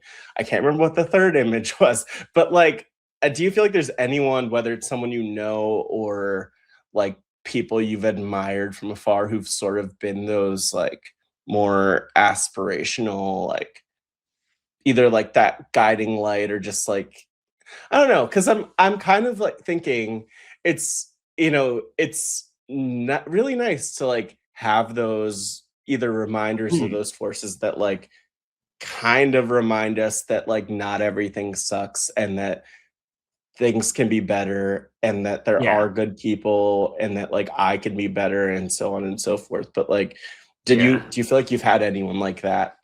Yeah, for sure. I think the thing is, I think my natural instinct is to not burden other people with my issues. And so a lot of things Totally. I keep in and don't, when I'm having trouble, I will recluse. But I think there are people in my life that I know I can always count on for sure, for sure, for sure. Hmm. It's just I don't always, especially when I'm at a very low point, utilize those people. But I feel like and I pull from different people too. Like, you know, within the Survivor community, Marianne and Zach, you know, they're like rocks for Hmm. me, you know. And I think that and there are other people too, but you know, obviously they're from my cast, very close. From my family, you know, my older sister has always been like, she's kind of been like a mom my whole life. But Hmm. sometimes you don't want your mom's advice either, you know. And so I feel like when I was going No. through a lot in the last 4 years, I didn't really talk about it with her a lot, but she Yeah. knows me well enough to know something's not right. And she was there for me in the way that I needed her to be there for me, which was Hmm. letting me live in her house and be around her Yeah. and her family and feel like they were, you know, even though we didn't talk about it a lot, they were keeping me afloat. Mm. And I think there were probably times where she felt she didn't know how to help me, but she didn't know she was already doing that. And it Wow. doesn't always Yeah. have to be by talking about it, but she was there for me in the way that I needed her to be there for me in that moment, which was just to be there. And, um, you know, there are other friends that I have as well, like named Chris, Kayla, Phil from my vet school friends that, you know, have always been very close. And so but it's hard because I don't always want to tell them everything because I don't want them to worry. But when Hmm. I need them, they'll be there, you know, and that's not a question. So, and there are many others as well, but that is, you know, I think that I can be better at asking for help, but also people sometimes that are around you intuitively know, and whether they think they're Yeah. helping you or not, they sometimes are. I mean, one of the ways you like, because I definitely relate to that. And I think one of the ways that I help myself is by, to your point, being around people who you don't need to explicitly say, hey, Mhm. I'm having a hard time or I'm struggling or like I'm just Yeah. not feeling like myself or whatever. Like people who meet you where you are rather than you Yes. having to like get super uncomfortable to like ask for help when that's just like, yeah, a lot of us are not those people who Yeah. want to burden people with what we're doing. And I'll just say, because I would say this to like someone I was talking to, that like we're not a burden, and at the same time like a lot of people want excuses to show up for us too. And Mhm. so I think like a thing I find myself doing is like showing up for other people, showing up for my friends Yeah. as they're going through, you know, different rough stuff. And I have like certain friends coming to mind now, and like then there that relationship becomes reciprocal, and it's like then they want to know how they could show up for you, and they might go out of their way to Yeah. show up for you. So I don't know, Yeah. it's like interesting, but I'm glad that you have those people. Like Yeah. I'm curious if like looking back, is there, I actually should probably think about this question too, but like is there advice you almost have for your younger self? I don't know how young that Yeah. younger Omer is, Yeah. but like Also to that shout out a advice you few have for your more. younger. Yeah. And shout out a few more people too. Venus and Kevin Yeah, have been please. helpful. Shannon, Shannon Totally. and Gus has been and Peter, especially given all the world events, have been very great to connect with, because and the thing is, it depends on what the issue is. That's kind of who you would go to at the time. And that's another thing that also made it hard in the last several years, is when if you have something that's hard in your life, you can look to the world for some good, and when you don't see that either, that's really, really challenging, especially when you feel like nobody really sees why you also struggle. A lot of people on social media, it seemingly doesn't affect them at all, even good people. Yeah. And that's tough, because it's like, don't you see whatever, but you also can't make them say something. So it is a bit hard when it's like screaming into a void about all the suffering that's happening. And it's like, okay, well, that's kind of affirming in the sense of like, if they don't care about that, then, nobody cares about what you have are going through either. But there, also there's a different type of support as well. And my younger sister doesn't always know what's going on with me, but we were roughly the same age. And she, when you're around her, she used to be very funny, and that's enough to take your mind off it. My nieces, they don't know what's going on with me, but it's like that purity that they don't see you can just be there and present with them, because they don't know what's going on. And so how old are they? They right now, they are 13 and 7 or 8, sorry. But I've been living there for 4 years, so it started out 4 and 9, and when I had that breakup, the first person I told was a 4-year-old, because she didn't know what's going on. So I was like, she's like, oh, okay. And then, do you want to play? And I was like, sure. And that can be helpful too. But what was the question? Oh no, it's just like advice you have for your younger self. Oh yeah, For the younger self. Yeah. I think that what I would say as well, I think what really is important, one of the things that made me feel the worst in the last 4 years is that I had a plan for what my life was going to be and how that was going to be. And by now, my plan at 35 was to be married for at least 5 years with 2 children, and that didn't happen. And that sucks.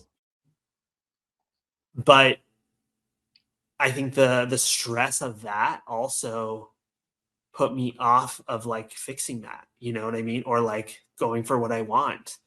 And that, I would say, to lose expectation of what life should be. And sometimes that's cultural too. It's very pinched upon, and if you can let go of I would say, always get a therapist, whether you're good or not. Because I didn't do that.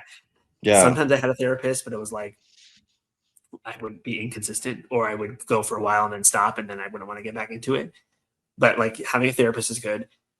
Being true to yourself and allowing yourself to feel what you need to feel, and also not putting pressure on what should be when, and just allowing it to be, I think, is an important thing. And don't wait for your goals. I always wanted to go to Australia and Africa and Costa Rica and South America. No interest in Europe. But I've never, growing up with I think people don't realize that as well. We grew up with no money, you know what I mean? At times our lights were turned off, cars were repossessed. I would be hearing my dad borrow money from people, including family members, and not give it back, and then being insecure about that, about how my parents couldn't. And it just was such.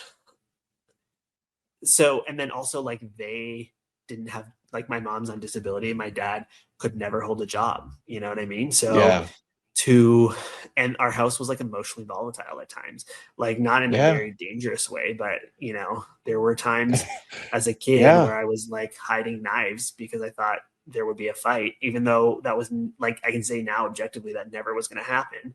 But as a child, if you don't know that and you're scared, you're going to do that kind of stuff. And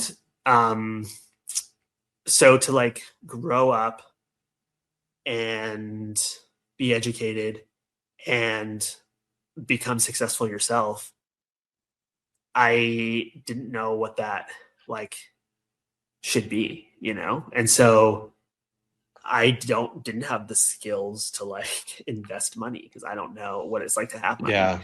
And even the thing that I was always taught is we don't have any money, so don't do anything unnecessary, or you should if you don't spend money on fun, you should go and put it to something that matters. And so even the feeling of like, I never even thought about when to travel because I was like, you shouldn't be doing that, you know? And now I did it, you know, and it's something Yeah. that's important. And I was also like waiting to do that with my wife.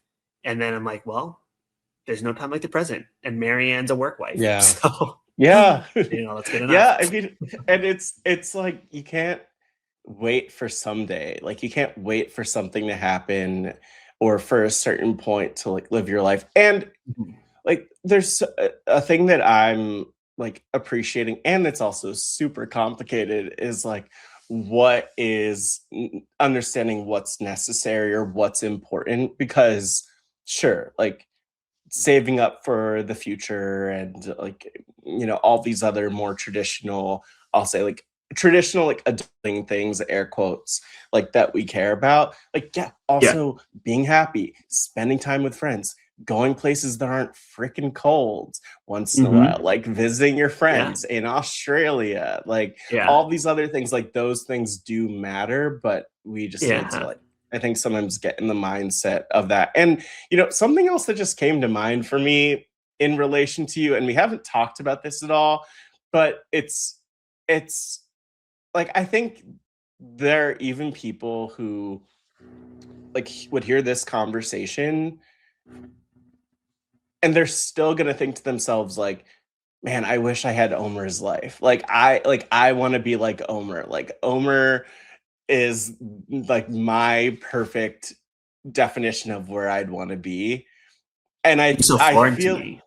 I know. Well, that's what I'm saying. Well, that's the thing that's weird is like there are always going to be people, uh, for you who like want what you have and want to be where you are, and they like that's just something that crossed my mind. I don't know if there's a Mhm. full thought there, but just like Yeah. something, I don't know, puts things into perspective. And maybe that's true for everyone. Like there might be Yeah. someone who wants to be where you are with what you have, who would kill to be where you are with Yeah. what you have. Not to say that that makes what you have great or Perfect. amazing or Yeah. like or something that's satisfying, but like, Yeah. I don't But know. we are also very It does. lucky where we are, Yeah, exactly. with Well, what we yeah. have.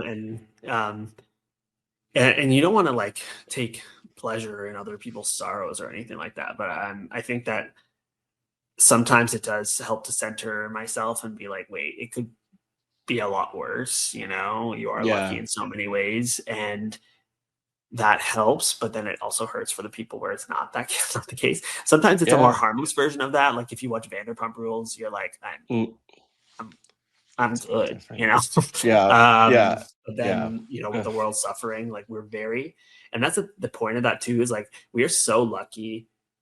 Um, it's a lottery of who is born where, when, why, and how, and Mhm. you could just be born into a very unfortunate circumstance. And that's why those people need advocating for, because it's not their fault what side of a border or Yeah, what economic class they're born in.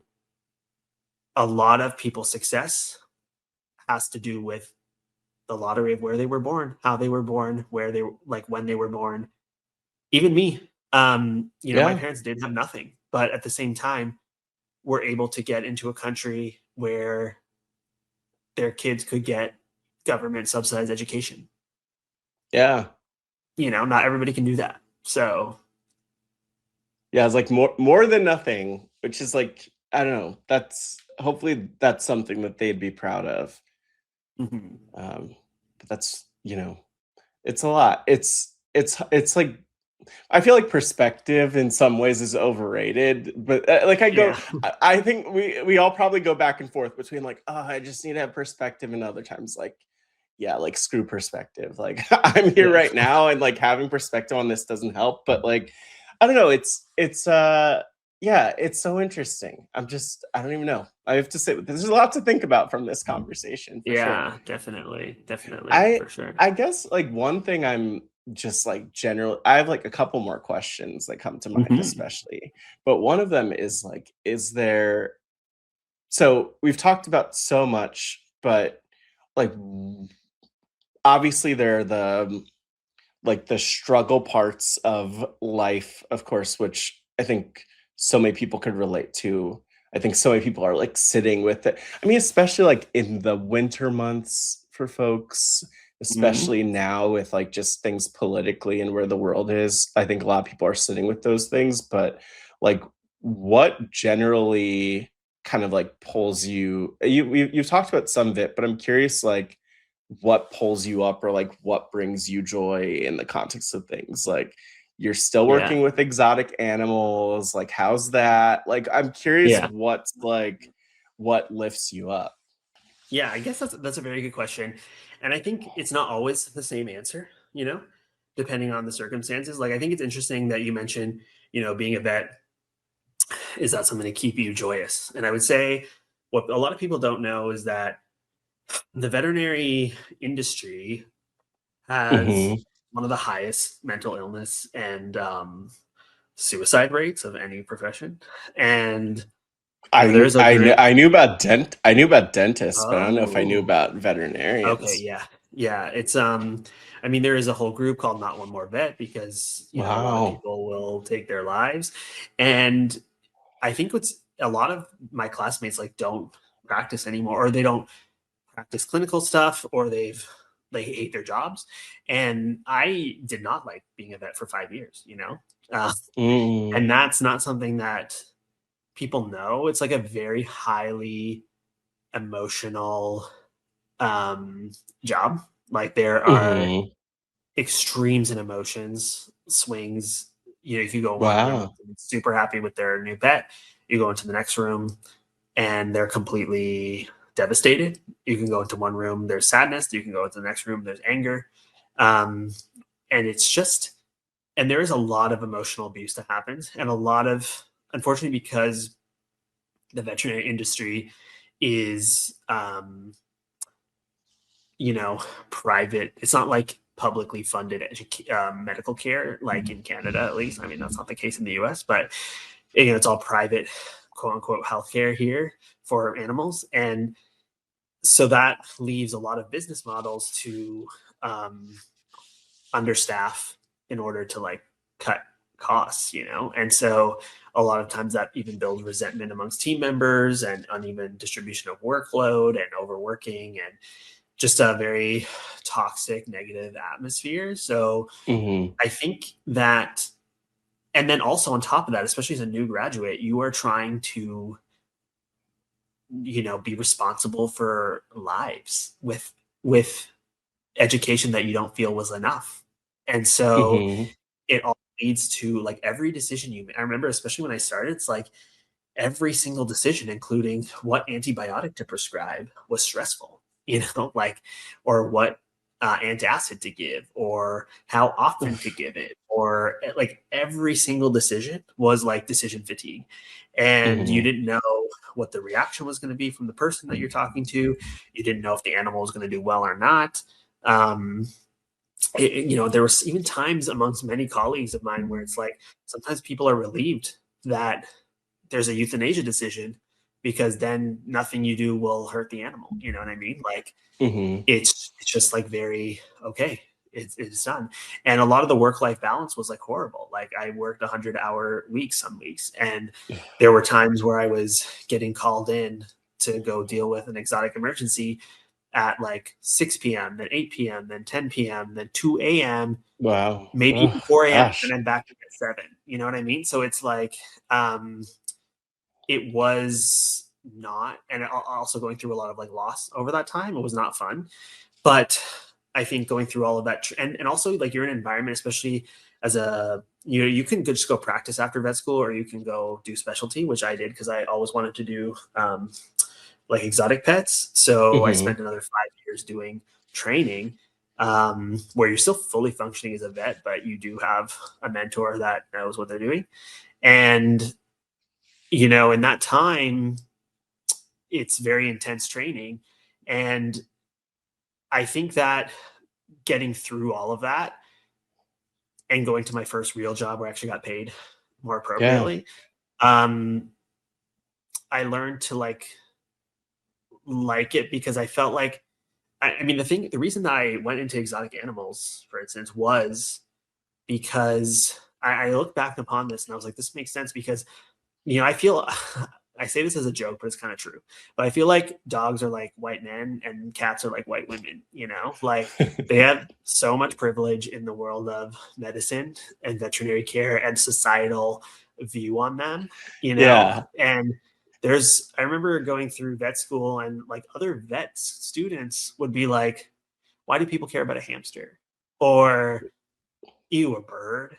And it's like, if I Mhm. were to be like, ew, a dog, like that would be like, you're the devil.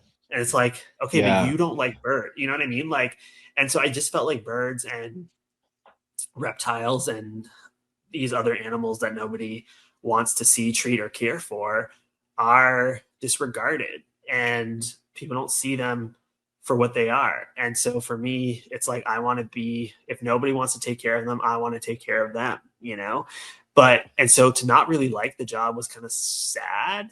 But then I realized at some point, as I got more confident with my skills, that we were really the end of the line for a lot of these animals that couldn't figure out what was going on or what to Mhm. do. And as the specialist in that area, if there's a problem with any animals in this area where they are like their vet can't figure it out, they send it to us. You know what I mean? Like we are, and knowing that we are providing the top quality care really gave me like a calling again. And I think sometimes as a vet too, 90% of your day is communicating with human beings and not really working with the animals. And that sucks. So what I started doing was just taking 5 minutes in the morning or the afternoon to go spend time with an animal without poking or prodding them, or shoving a thermometer up their ass.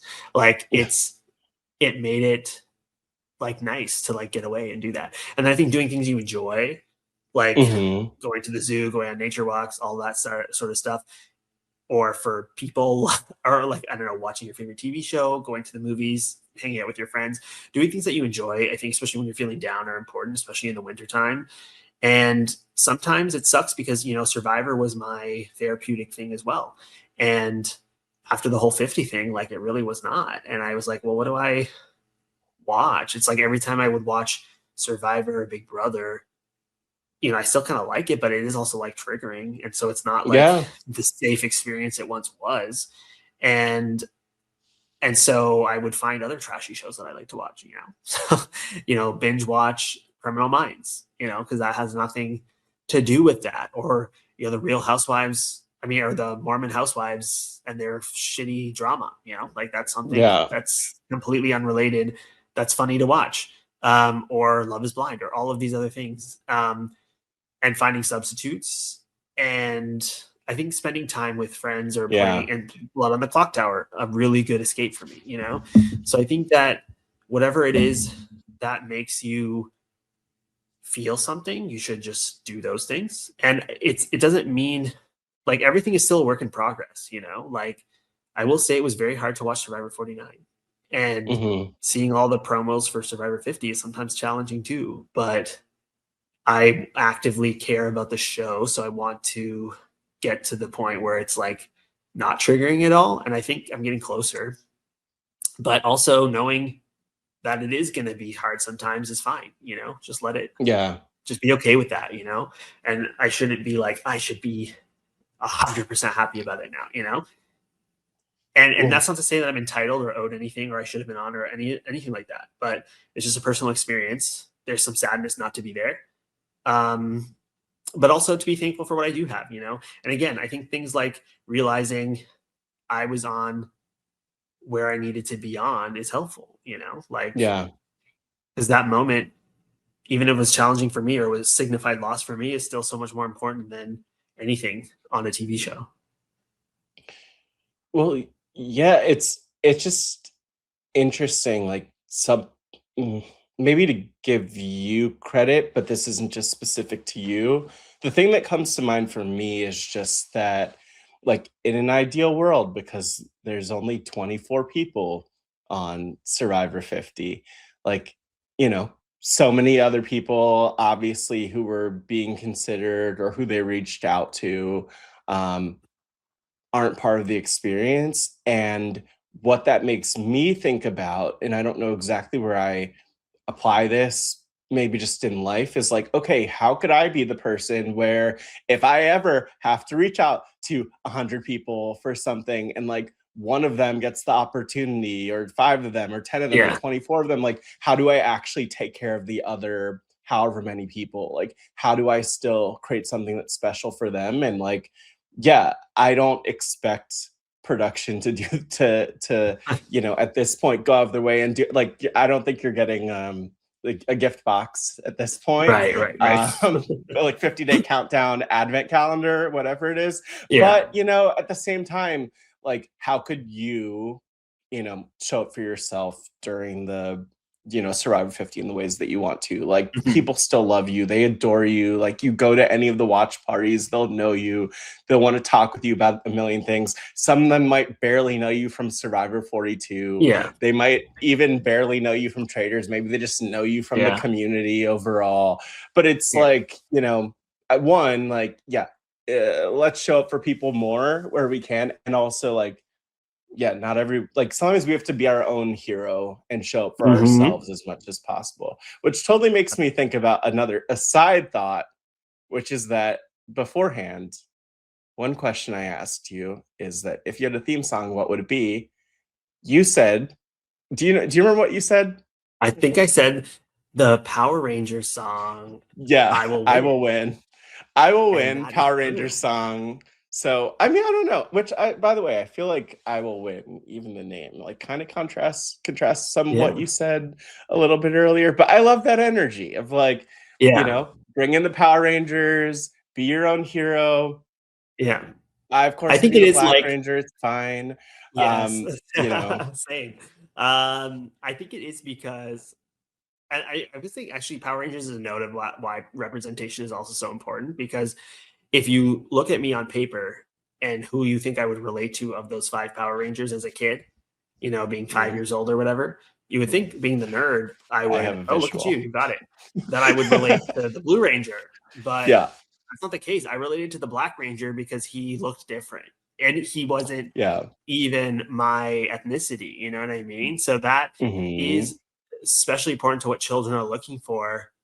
Um, because had there been a Brown Ranger, I would have probably gravitated towards them the most. And Yeah. um, but yes, I think that I will win is good because define win.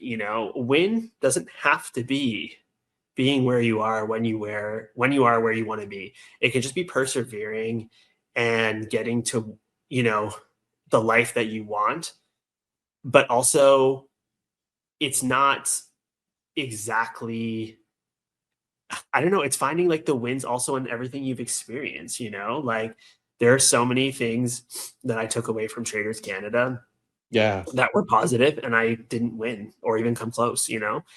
There were things that I took away from Survivor, even in the most unpleasant of experiences, that were wins in life. And I think that, I mean, as somebody that saw the best or in it, like thought that everybody was good for a while, Yeah. like I think that, and also experiencing that with the Survivor people, like I saw people that went home early on my season that still learned something and applied it and made their life better. I saw people Yeah. that went far that didn't do that. You know what I mean? Hmm. Like it, ruined them in some way, or they Yeah. took it in not a positive, like they didn't learn from the experience, at least Yeah. when I was around them. So I think it is a mentality as well, and not everybody has that. I think that's just who I am.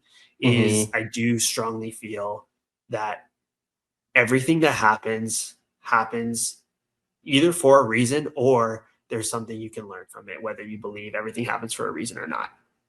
Yeah. I And mean, I love yeah, this.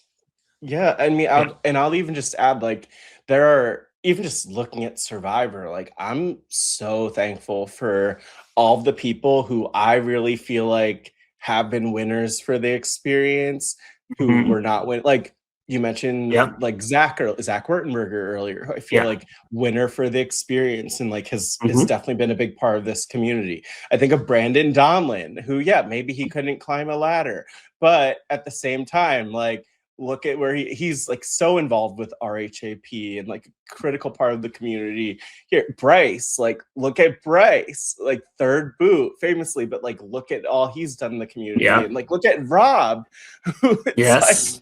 20 years after being on Survivor the last time is back on Traitors and like lost that, but then spoilers, lost that, but like Mhm. still had, has all this love and is a winner in his own. So like so much of it's what you make, and I really love that, love that point that like you could be it's almost like you decide if you're gonna be a winner.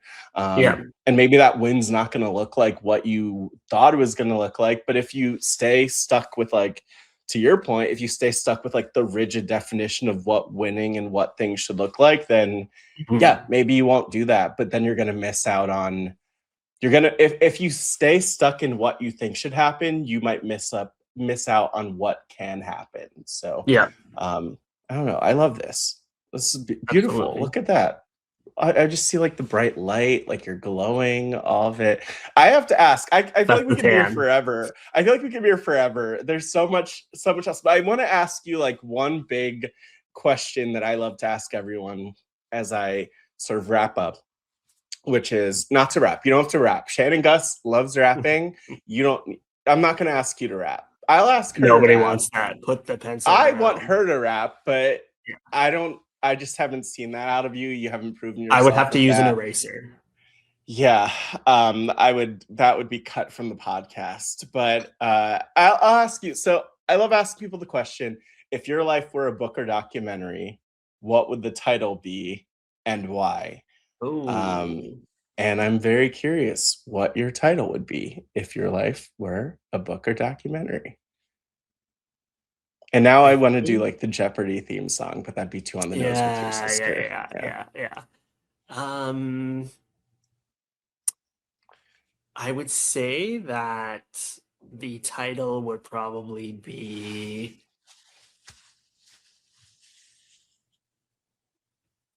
Unspoken Voice, maybe, or unspoken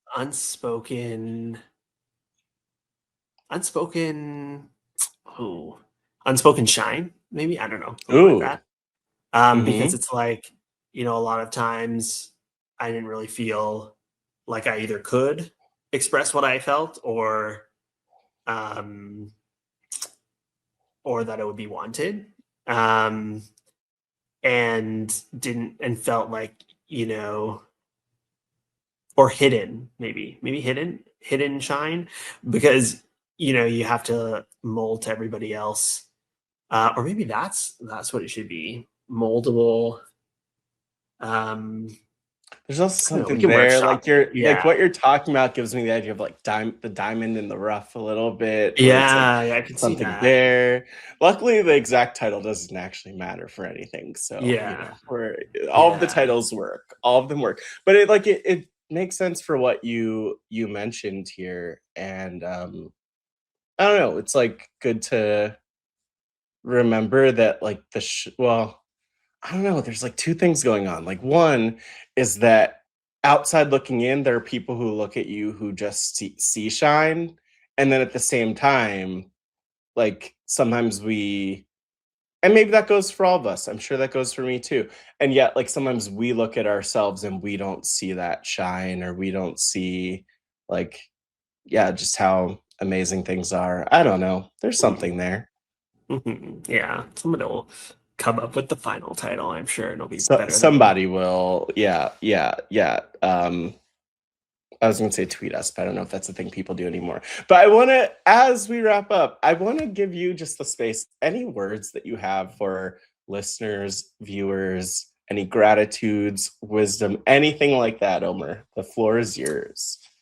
Yeah, I mean, I am very thankful to you to allow me on to like have a voice, and especially because a lot of times, especially growing up, I wasn't able to express how I felt. So to be free and like able to do that now is like a privilege that wasn't always there. It's like a learned skill. And I think sometimes I think that being who I am, where I came from, and what I've been through are so specific and unique that it won't speak to anybody. But I hope that it will to some people out there, and especially people within my community. But the thing is, a lot of times people within my community are not into like Survivor and reality TV and stuff like that. So they probably won't find this. But if they do, I'd love to hear from you.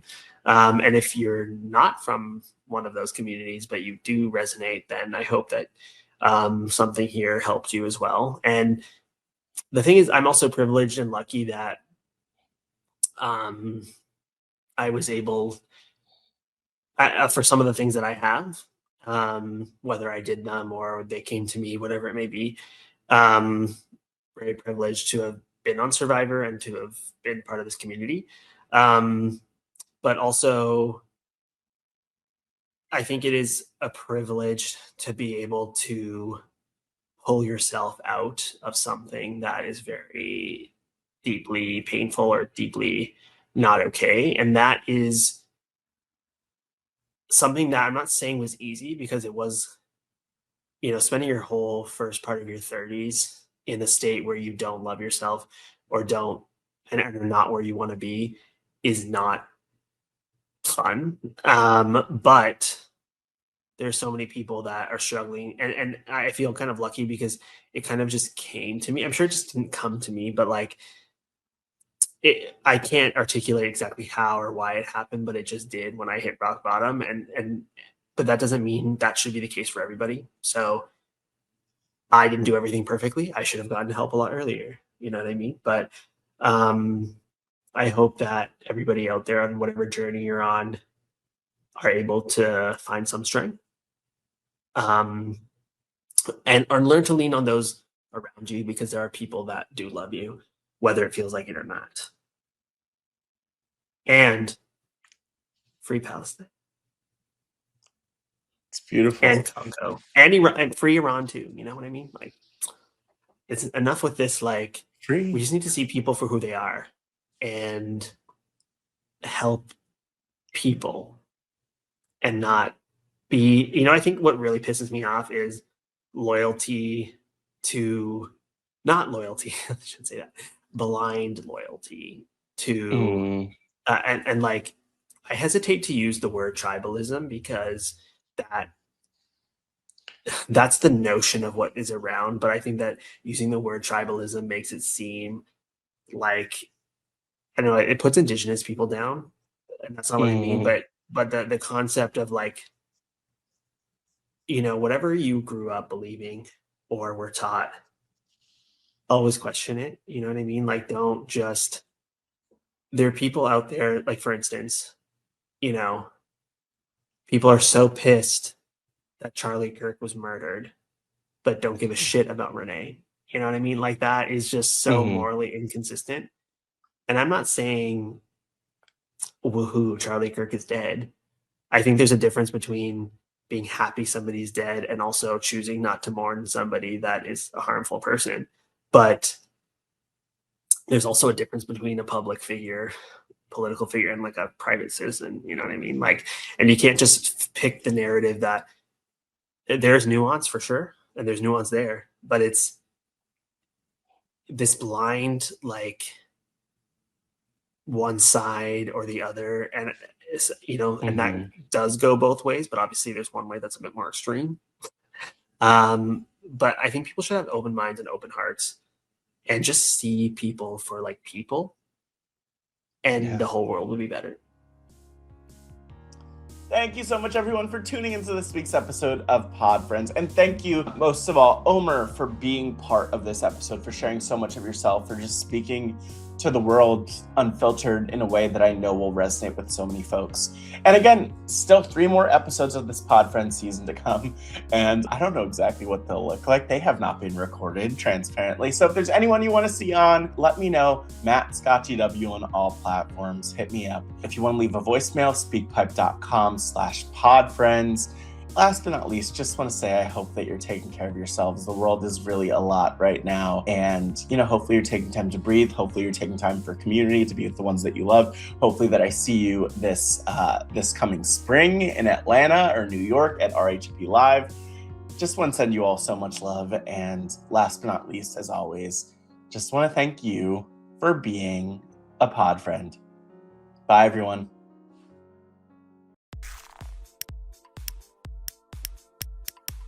This is RHAP. We know reality TV.